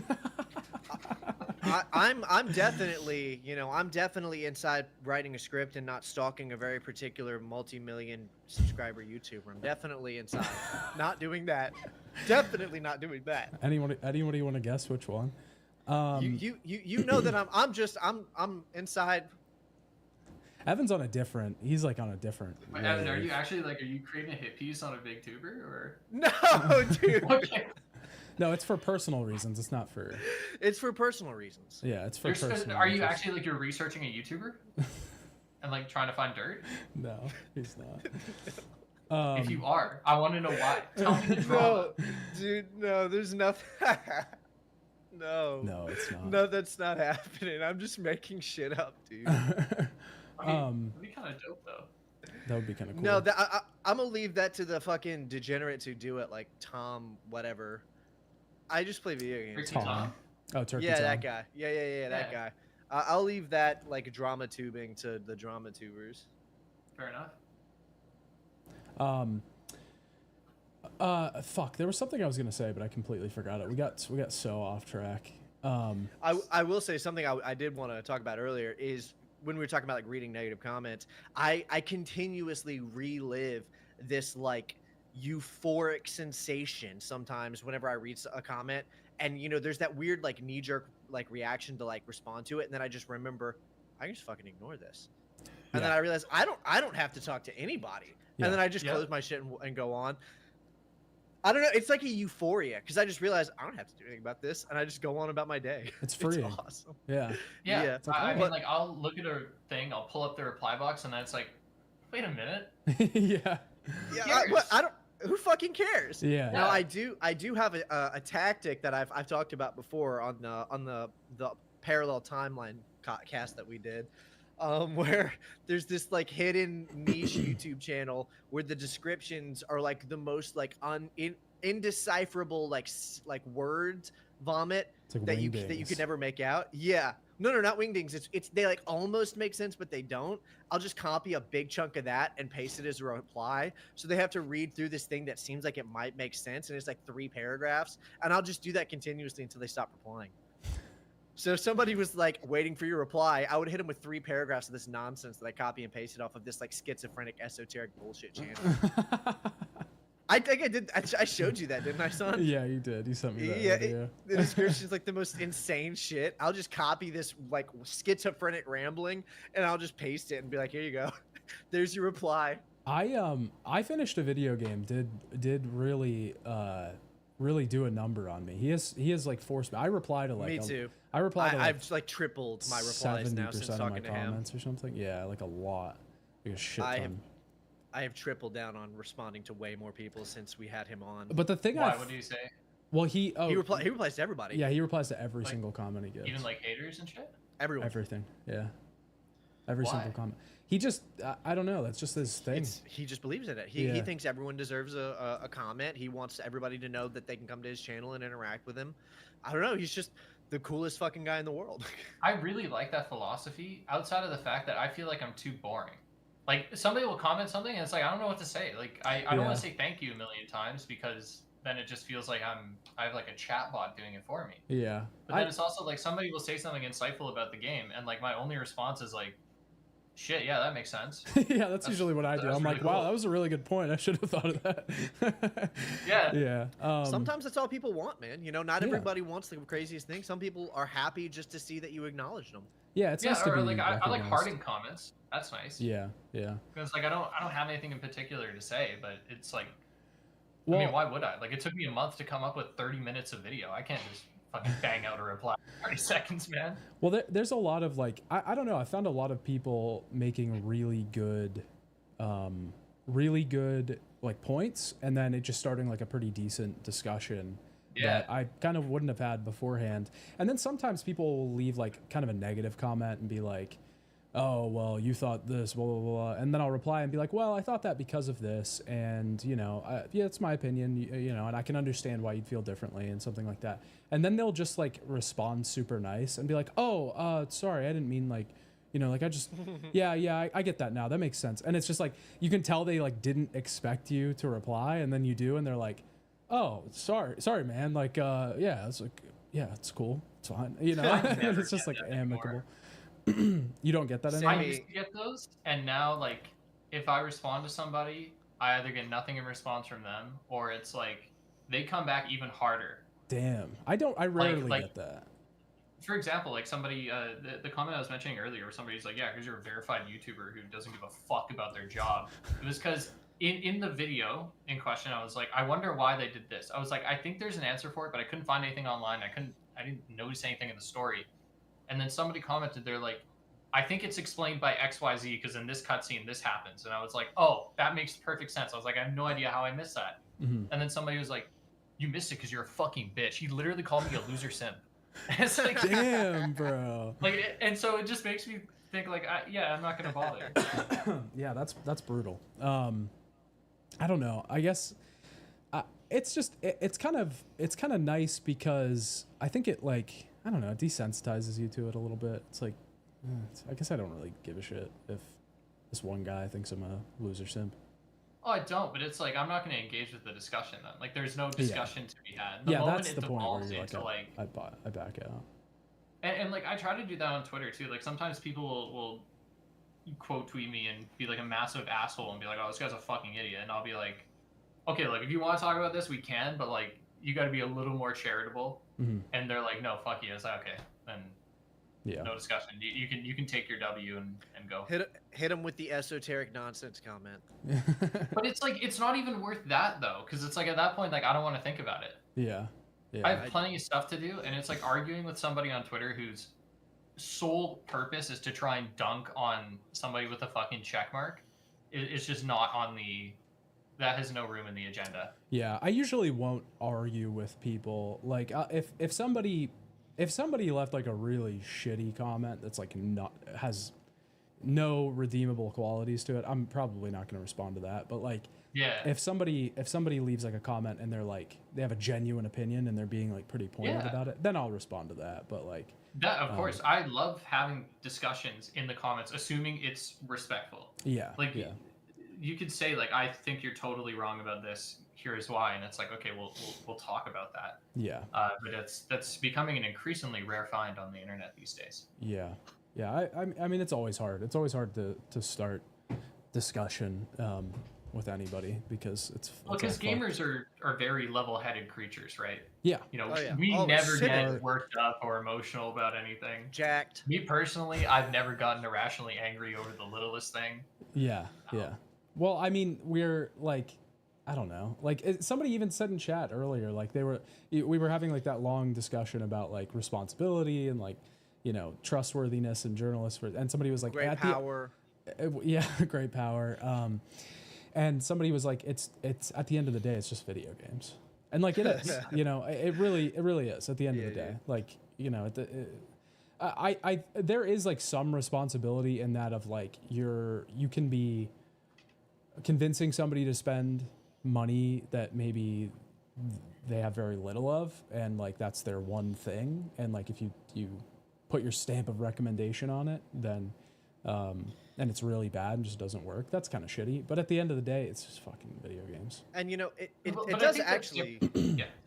it does actually, it goes maybe a little bit further than that. And I think about this sometimes when I'm writing scripts for videos, because there is a kind of line that I know I have to try to like kind of walk between remembering this is just a video game, like this is a pastime, this is an entertainment thing that we play with, you know, like a toy, but also like, you know, walk that line with the other side of it of this is an art piece, this is a piece of art, a lot of emotion and work and investment and time and heart was put into this. And also, you know, if it's an older game like we do retrospectives on, this is very important to a lot of people's memories, their childhood, their nostalgia, their emotions. It's very important to some people for what it is, what it represents, and how it exists as an art piece. So, you know, sometimes it's hard to walk that line between I want to pay respect to how important this is for what it is, without people forgetting the fact that yes, it is just a fucking video game, and you know, you have a real life to live. You know, that's actually kind of hard to for people, because a lot of times it feels like people feel like in order to recognize one, you have to ignore the other. You know, either it's just a video game or it's a piece of art, but it can't be. It's a piece of art and that matters for what it is, but it's still a video game. You know, this is what I said about Metal Gear. Was that the funniest thing is that the top comment on my Metal Gear video is a quote from me where I say Metal Gear is a dolphin, your favorite son. But the point of that statement was to say, I think I saw that actually. Yeah, the point of that statement was because I said that, you know, Metal Gear sort of toes this line between fun and insightful and emotional, and it goes back and forth. It bobs in and out of the water like a dolphin, and it's able to ride this line while also giving the viewer the ability to play on whatever side of the line they want, or both sides. It doesn't matter, but they can enjoy it both as a fun, entertaining piece, but also as a serious emotional thing, maybe a little bit more like something like art. That's like the quintessential example of that for me is something like that, where it's both sides of this medium that we have, where it's very serious but also very just fun. You should put that on a shirt. You should have somebody draw up a dolphin and give it Snake's bandana. Metal Gear is a dolphin. Yeah, Metal Gear is a dolphin. Yeah, you should put that on a shirt. Like a dolphin wearing Snake's bandana. That's pretty good. That's pretty good. It's not bad. I mean, I think when you're making a critique, it's really hard to distinguish between a critique of a product in a game and a critique of something that touched somebody very deeply. Mm-hmm. Like, I could never, it'd be really difficult for me to watch a critique of a game like Pokemon Platinum, because any of those critiques just mean nothing to me. Because for me, Platinum was one of the first video games I really got lost in as a kid. And so it just has this magic to it that no other game has been able to capture. Not necessarily because there was anything that Platinum did especially right, but it was just that it was the right place, right time, and it just so happened to be the game where that pulled me in. Mm-hmm. And so I find that, like, when it comes to critiques, you don't really... I find when it comes to long-form critiques, you have less responsibility to cater towards accounting for the people who feel that way, because they're not going to care anyways. Like, like, just from like personal experience, like I've watched a ton of Gotham Knights critiques. I fucking love Gotham Knights, and I can see that and look at it and be like, yeah, I don't care. I'm still going to play it. Yeah. And I do think, though, when it comes to reviews, like sometimes I'll do long form videos, but I'll do like the short reviews for games that just come out. On those short reviews, I think you have like a massive responsibility to be as, and I don't like using the word objective, because I feel like in any evaluation at all, you can't have objectivity. Yeah, you need to be as accurate as possible. And so like that's why like I fucking hate my Jedi Survivor review, because I played the game, said I enjoyed it, said it ran really poorly. I said, but EA said they're working on a day one patch that's going to fix everything. I said, so with that in mind, I do recommend it wholeheartedly, because I do really like that game. I think it's really good. But that day one patch didn't do shit. And the game, and I played it on PS5. It ran bad on PS5. On PC, it's still unplayable. Yeah. And so it's like, I've always really hated that review for that reason, because I feel like I did a disservice to the people who may have come there trying to make an informed purchase. And that's why I've also said that, like, in all my reviews, I always start it with, don't watch just this one. Like, you need to watch others, because if you don't, then you're not going to have the most informed decision, and it accounts for if a reviewer is wrong, which they're all at some point going to fuck up. Like, I mean, even I every review, short one that I put out, my thoughts have changed to some degree months after the fact. Not so much so that I wouldn't recommend the game anymore or would not recommend it anymore. But yeah, I mean, things like Suicide Squad, I said I don't recommend it, but I think it has potential to be good because it's live service, and who knows, in 6 months it could be really good. We are how many months from release? 4? 3? I think so. Well, yeah, it was February, I think. Yeah, we're like 3 months from release, roughly. Yeah. Mm-hmm. I look like a fucking idiot now for saying that, because obviously that was not the case. Yeah, but that's, I mean, you're always gonna have that. Like I did a similar thing with Alan Wake 2. I got lucky because the review copies for Alan Wake 2, everybody had terrible game-breaking bugs. There was a bug that, not terrible game-breaking bugs, but there was one specific bug that wouldn't let you progress. So it was like one bug in the game that just would not let you progress. And I think they fixed it before release, but the old saves didn't work, so you had to replay the game from the beginning and stuff. So like I couldn't remember hearing about that, yeah. Yeah, so I couldn't even finish my playthrough of the game before my video came out. So I had to, then I was in this weird position where I have to give a review of a game I couldn't even finish the last like 2 hours of. And, I got lucky in that scenario. But if I didn't, and the game was still broken when it came out, then, I look like an asshole because I told people to buy it. Yeah. But it's also just like, it's fresh, it's quick. You get review codes sometimes 2 days in advance. Like it can be, you have to play a game and formulate an opinion on it in like a day, and that's hard. Even get review codes like ever. I mean, I maybe I don't want to say this because it makes me look kind of bad, but like when Spider-Man 2 came out, I literally I took a nap midday, woke up at 9 when it released, and I played it for like 20 hours straight, and then immediately got to writing the review, then voiceover, and then just uploaded it the instant it was done. And it was like almost like a 38-hour bender of just like working on this shit. And it's like I trust myself to be able to, in that time frame, put out something that is accurate and lives up to what I feel the responsibility of a review should be. But it is really difficult, and I feel like if we were always able to get review codes like a week in advance, that would, I feel like the reviews would only get better. And it was the same thing with Suicide Squad. I played Suicide Squad for something like, usually I think it was like 40 hours straight, or sorry, not playing, but like from game release to playing it, working on video, yada yada yada. And that's definitely I think it impacts how well you can voice your opinion. It also impacts how well your writing is, because I've made some really stupid fucking errors. And it's like, it's because I just hadn't slept in like 2 days when I was making the video. Yeah, it's something I don't really like to do, and I've only done it twice. I've only gotten a review code and reviewed it, or reviewed a game on release at all.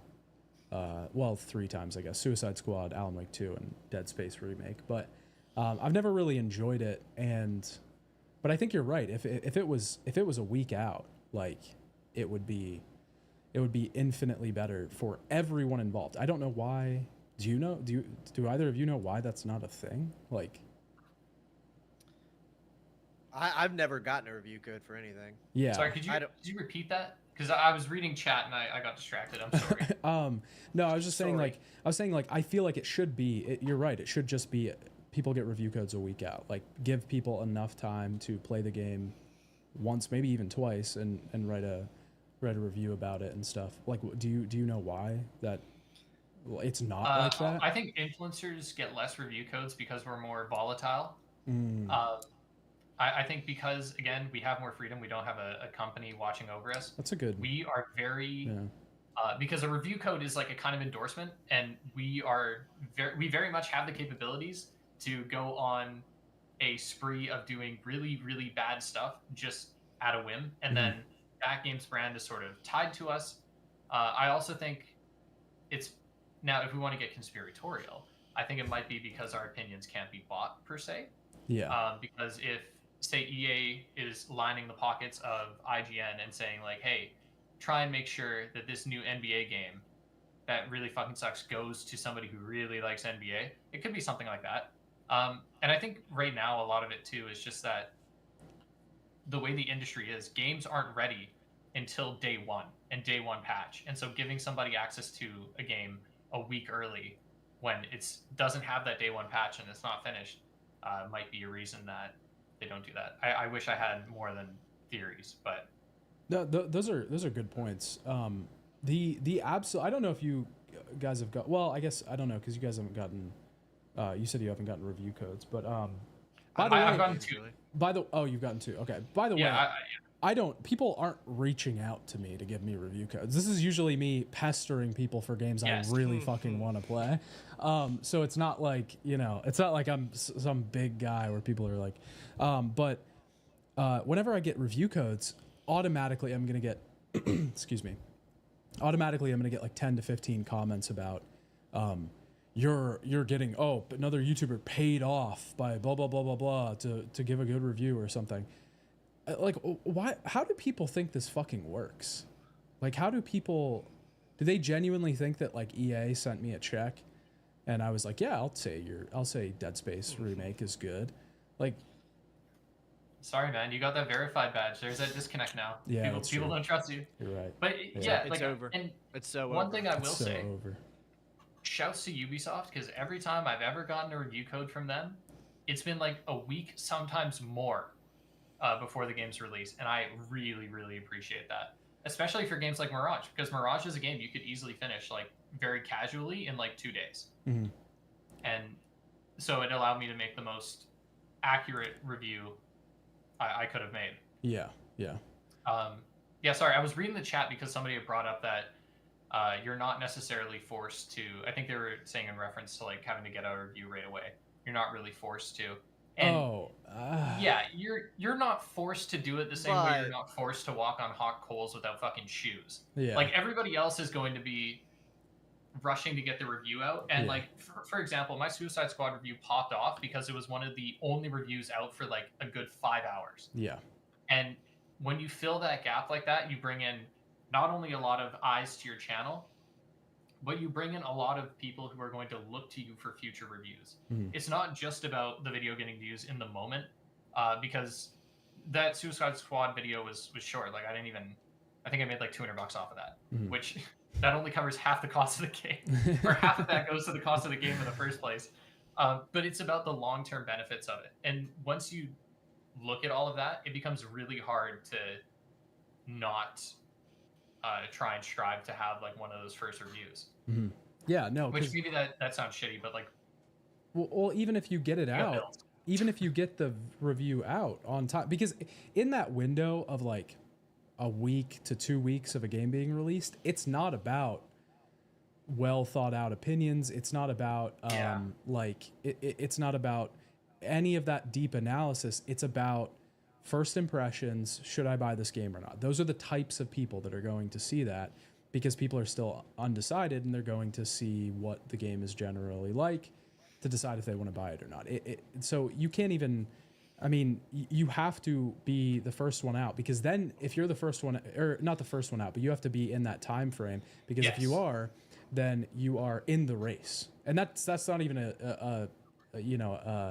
a surety that you're going to win the race. It's just that you're now in the race and you have a chance.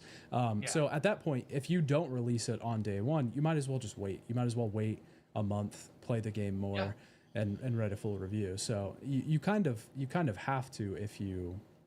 That's what I did for Valhalla. Like I got a review code for that, but because that game is so fucking huge, I couldn't make a review in the week it took to get everything done. Mm-hmm. And so I ended up just waiting, and I released like a full critique like 2 months later, and was just like, okay, fuck it, I missed my chance. I'm just going to take my time on it. Yeah. And I should also clarify that I feel like, and I'm sure this applies to you too, when we make like those shorter reviews that are meant to sort of get into the race, we're not sacrificing our quality standard to meet that. Mm-hmm. We're mostly just sacrificing our sleep, which, fuck it. Yeah. Because like, I'm not just going to, I wouldn't feel good uploading a thing on my main channel being like, hey guys, I played this game. There's no editing, no footage. It fucking sucks. And then just like hitting post. Like, it still has to meet that quality standard. Yeah, when I did that Alan Wake video, I had like, they sent it to me like 2 days in advance or 3 days in advance or something. So I got the game and I was like, okay, I'm like ahead of schedule. And I got to the point in the game where like I couldn't progress, and I'm like emailing the guy that sent me the code. I'm like, what the fuck? What is this? What's happening? And like, and it was like 3 a.m, and I was like, I was gonna finish this game tonight, and then I couldn't do anything, and then I tried to, then I had to, now go back and try to replay it and beat it again from the beginning before that shit came out. It was fucked. So so it was. I mean, it's, it is what it is. And that video fucking bombed. Nobody gives a shit anyways. But but I'm gonna do another video on it eventually. I'm waiting for the DLCs to come out. But I mean, that's the other thing with reviews. Oh yeah. Jeffrey in the comments says, "What is with the silent dude with the cross and bulletproof vest?" He's also got gunners on too, dude. This is a Silent Hill shirt, bro. This is not a bulletproof vest. And I'm only silent because I don't review new games. This is a conversation about like reviewing new game. I cover old games. So but they didn't even comment on your sick gunners. Yeah, what about my gunners, man? That's fucked up. What about my gunners? What about my What about my gunners? Somebody said studies have shown that when things are given for free, like game codes, reviews tend to skew higher. University of Florida did one on Amazon reviews a couple of years ago to that effect. That's interesting. I'm gonna have to look into that. Should we read some of these comments or? I think the problem with reviews like that is it's really hard to gauge a person's values and morals based off of that, and it's also Amazon reviews, which I think are a bit different. Yeah. Because I don't know, just personally, like I don't know what would constitute like a good Amazon review. Like if you buy a product and it works, what separates it from 4 stars to 5 stars, that kind of thing. Yeah. Because I've seen that argument before, and I agree with it to an extent. But the reason I disagree with it is that I was given a review code for Valhalla and said I wasn't a huge fan of the game. I was given a review code for Far Cry 6 and actually didn't make a review because I fucking hate that game. Like that game changed something fundamentally within me. I did not know I could dislike a fucking game as much as I do Far Cry 6, but that's a different discussion. And so, yeah, I'm just I'd be curious to look more into that, because I've also found that like what I did for Mirage was that my editor who helps me with videos and whatnot, like I'll get the review code so I can actually get the game, like get the review out on time, but I'll also buy the game for my editor. So it's like I'm still putting my money out there. But then some people have said that even the act of getting the game early is that special treatment, and that's all you need for you to basically hype up the game. And it's also difficult to discern bias when it's like, oh, that boy Aqua must have been paid because he's liked another Assassin's Creed game. It's like, yeah, I like all fucking 18 of them. Like, Yeah. At this rate, it takes a lot for me to not like a fucking Assassin's Creed game. Yeah, that's just you liking the game. Sloppy Joe said you look like DSP. You do kind of look like DSP. Him? Me? Or... No, Evan, because he's wearing the Gunners. DSP wears Gunners. Oh, the Gunners? Hell yeah. If he gets $50 in donations, he puts Gunners on for the stream. I do it for free, baby girl. Yeah.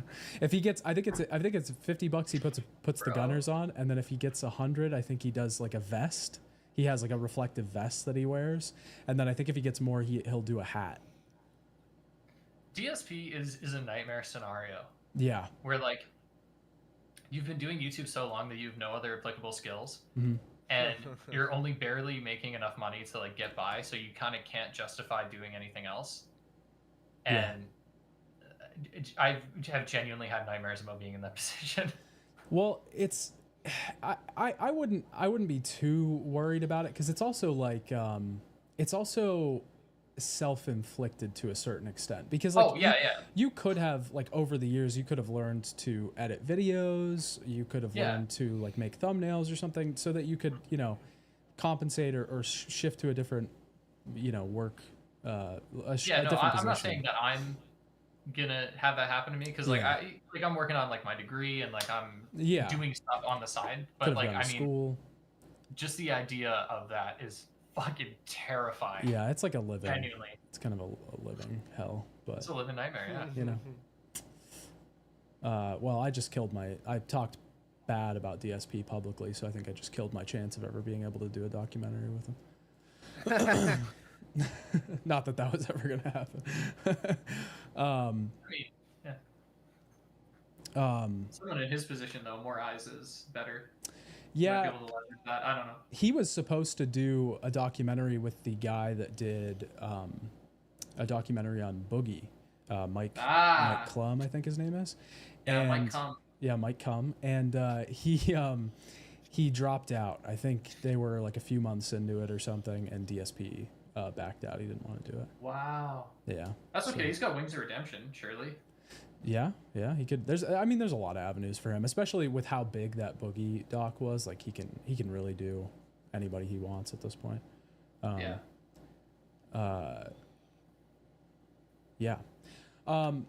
just realized we didn't even do over under. I completely forgot about it. We did not. What is that? It's like a new segment we made, and it's an original segment that I created that nobody's ever done before. That I made and nobody's ever done it. Where you, I give you 3 gaming related things and you say whether they're overrated or underrated.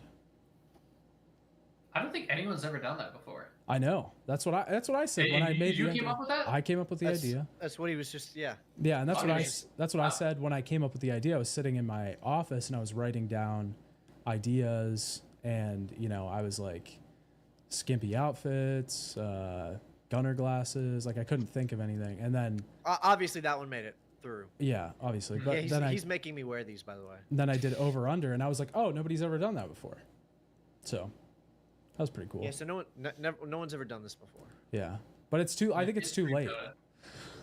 Think it's too late? Should we do? Yeah. Quick round, 10 minutes. Fucking Okay. lightning round. Lightning round. Lightning round. Okay, hold on. Over under. It's your favorite. It's your favorite game. I pull up all these articles for stuff we're gonna talk about, and then I never go to them. I just. Well, I don't know if you guys do this with other guests too much, but like I feel like we did a lot of tangents today. We do, We but went that's off good. fucking rails. That's good. It flows better. We specialize in tangents here. I feel like Or I talked a lot tangential. about YouTube just generally, and I Sure. feel like that can be annoying for people I hang out with. I think people liked it. Well, they're coming to listen to YouTube. I mean, stuff. you guys So like we are you guys cool YouTubers. talking about this shit all the time. Oh yeah, I mean, I don't give a shit. Evan hates it, but he's not gonna say it to your face. No, I'm just- I'll wait till the stream. yeah, he's gonna really tear into you once we get off. Yeah. live. Praying there's ever a TGG++, because then I'm gonna have to come back. Yeah, just wait. Okay, over under 1 trophy hunting. Overrated. or Underrated. Underrated. Okay. Trophy Underrated. hunting. It is Okay. a great way to get the most out of your games, like especially financially. We are living in an economy, at least in Canada, and I'm pretty sure in the US as well, where games are more expensive than ever. And so finding ways to get the most amount of time out of your games, to me, is great. Assuming you enjoy actually trophy hunting.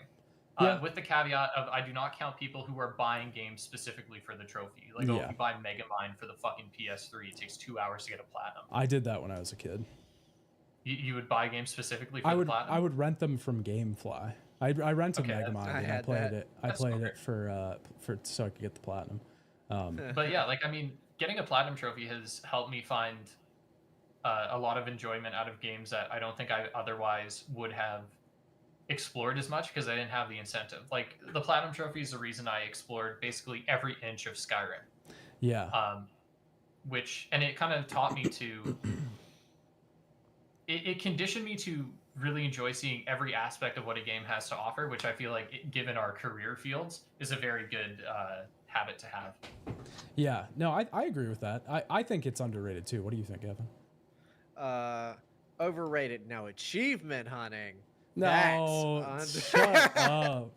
I was just talking about that with I somebody know, the other day about how PlayStation perfectly set up the trophy system, because it's from a glance you can understand it. You understand bronze trophies are the easiest to get, silver, gold, platinum. Like, that makes sense. With the gamer score thing, it doesn't make any fucking sense. Achievements, bro. Well, yeah, that's because you don't get it. You weren't in the trenches like we were on the 360. You It were made sense. Sony. It made sense back then, but it doesn't make sense anymore. There's a only reason why two people say games- platinumed the game instead of got full gamer score. There's only 2 games I've ever completed to 100% or platinumed. One of them I platinumed on PS4 was Arkham Knight, and I got 100% on Arkham Asylum, and I did that less than a year ago because I was gonna set out and get 100% on Asylum, then City, then Night, and do a video on it. Mhm. But City, I got most of the way through City, and I had to stop because it's so much. That's so much Batman in a month, man. That's Evan, true. Yeah.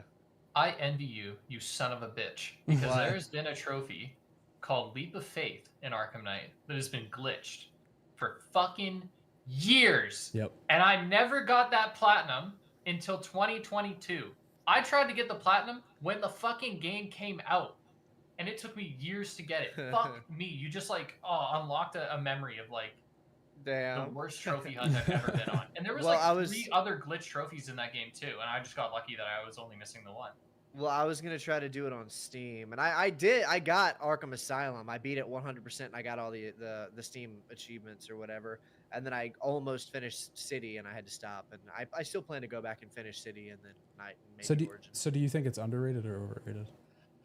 It's fun. I'll say underrated. Okay. I do think I wish more games would utilize it in like creative ways. You know what I mean? I liked the thing. I don't know if they would hide some trophies, right? So you didn't know what they were until you got them. Mm-hmm.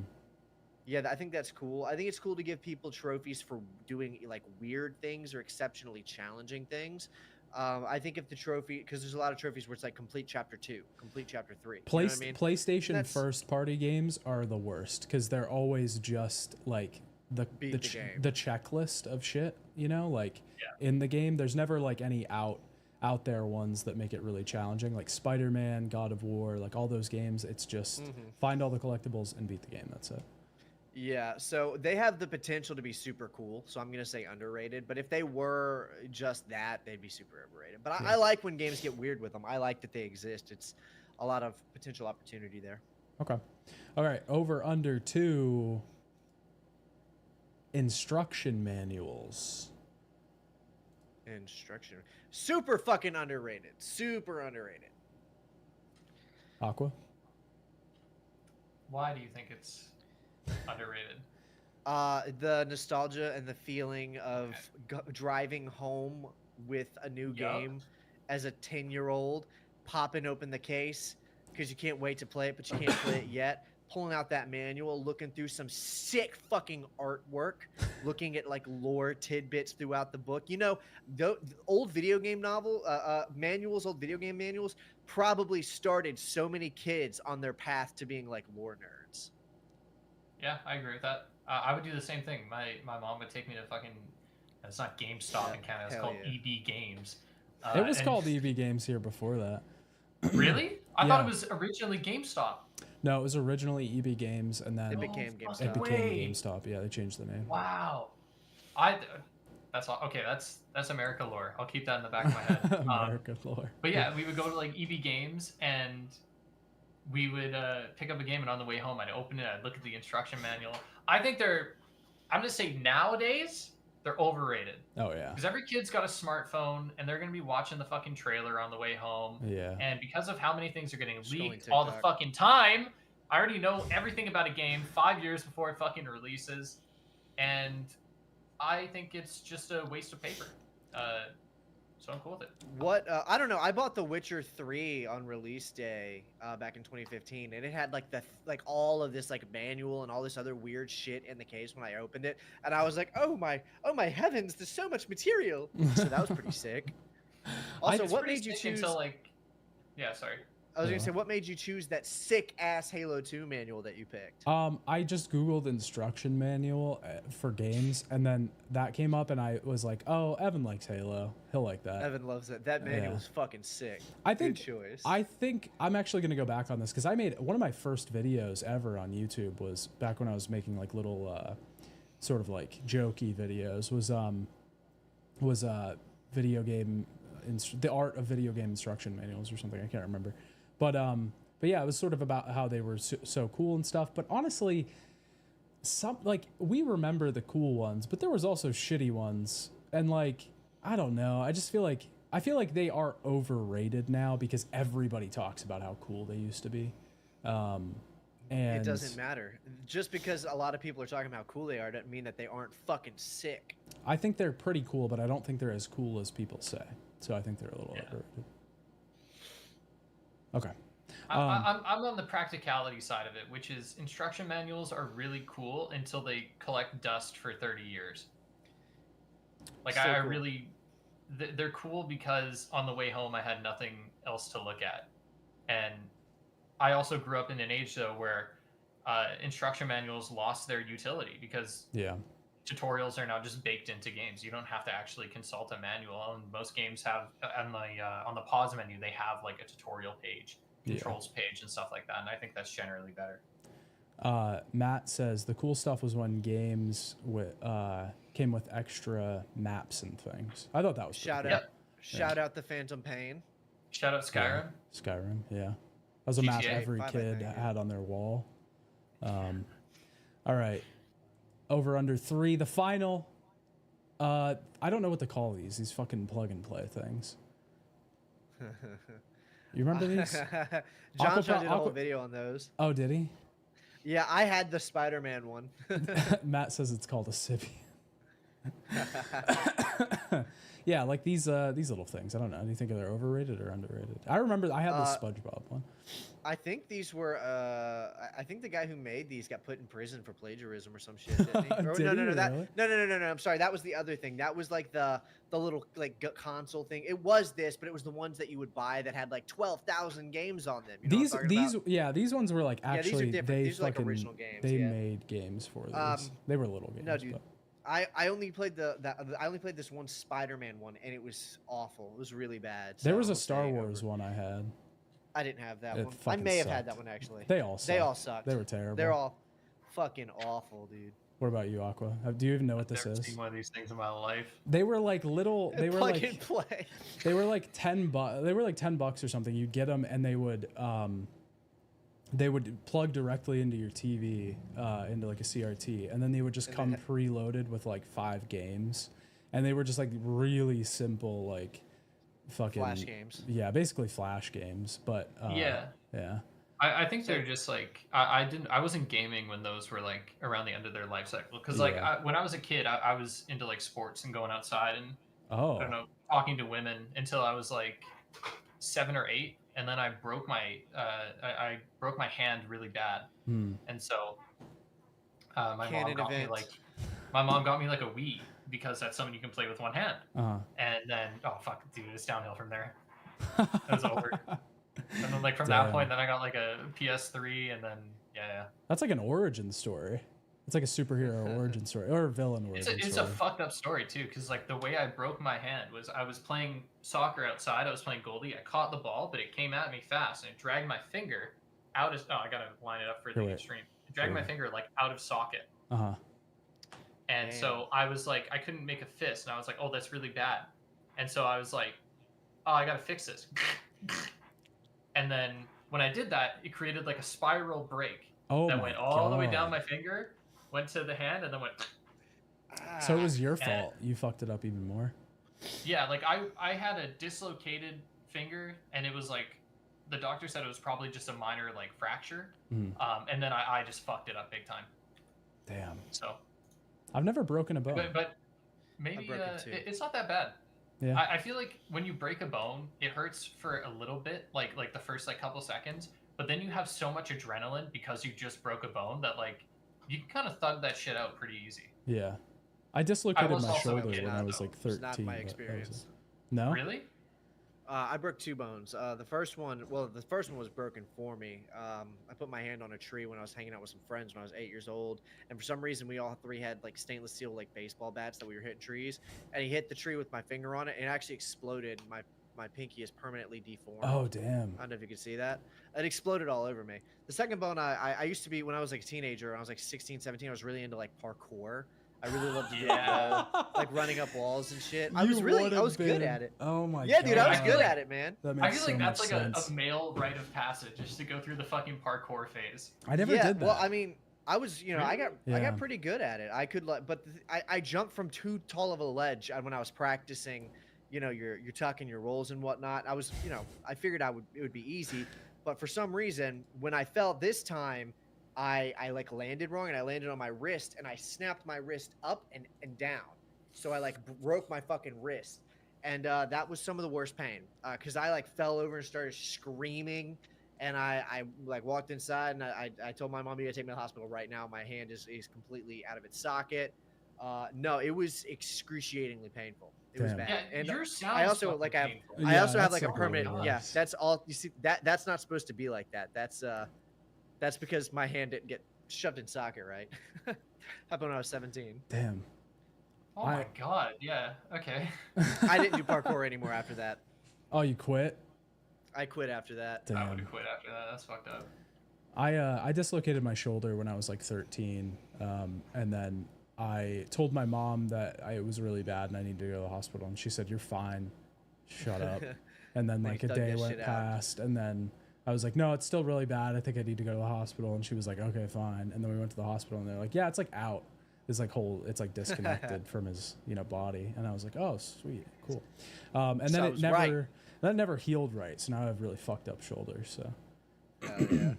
It makes I think the most overhead painful press. injury I had was I pulled my chest muscle like right here. Oh. Me and my girlfriend went to like a trampoline park, and when you're trying to get high, you do like this, like you do like the fucking like that when you're jumping. And I guess I did that, and I like pulled a muscle here somewhere, like it's right in the dead fucking center. And I was like, I didn't know what was happening, and I told my girlfriend, I was like, it fucking hurts to breathe like really bad, like we need to go to the hospital. And like I'm generally slow to go to the hospital when it comes to like pain and stuff like that. Like I usually have to be convinced by other people to like, yeah, just go in. But this time I was like, no, instantly, like we gotta go. And we got there, and the doctor like checked it out, and he was like, basically because I pulled a muscle here, this muscle like spreads out to like across your chest. And when you do that, because every time I would breathe in, my chest would expand a little bit and it would move that muscle. And oh my God, it was like a week of, it didn't feel that bad to like move around too much because I could sort of keep my chest stationary, but every breath fucking hurt. Jesus. Because like I'm generally like a chest breather. I don't breathe through like my belly, if you know what I mean. Like some people, either their belly expands or their chest.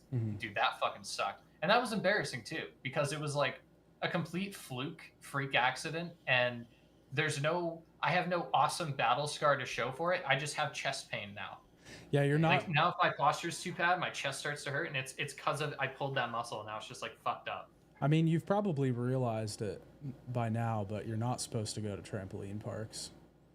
Those are like, because those are like fucking injury heaven. Like, Really? like, yeah, people get injured like bad all the time at those I just places. assume it's because people are being stupid though. Like I was always pretty wise when I went there. I didn't try to like land on my head or anything. I've never been to one because I'm not gonna. I've been to one. Break my That fucking shit's nose. overrated. Yeah, it seems like it. And I wasn't into It is, parkour, it's so There you go. that's a I parkour did it for like guy a year and a thing. half. I did it for like a year and a half. I don't know. That's just so fitting. Somebody said the double windmill trampoline acceleration technique. Saw that, yeah. There's a name for it. There you go. Yeah, absolutely. I had no idea. It was just like, hey, I saw some guy on a YouTube video do this. Which I guess is how most injuries probably start these days. True. Yeah. I saw some guy on the internet do this, and now I'm gonna try. All right. Well, I think that's it. You guys wanna plug? What do you got coming out soon, Aqua? I'm working on a Far Cry 3 video that's gonna be coming out. I want to say in like a week or two. I'm moving this weekend, so I'm really like no idea when that's actually going to be, but like generally speaking, week or two. And then I got a Forspoken video coming out where I'm looking at Forspoken 1 year later. And spoiler alert, yeah, people are right. The game's not great. It's crazy because it has like some very small nuggets of brilliance. Like it does everything poorly, but then there will be this one thing that's executed so well, and you're like it's like a broken clock, right twice a day kind of thing. You should do an inflammatory title. Why Forspoken is actually brilliant.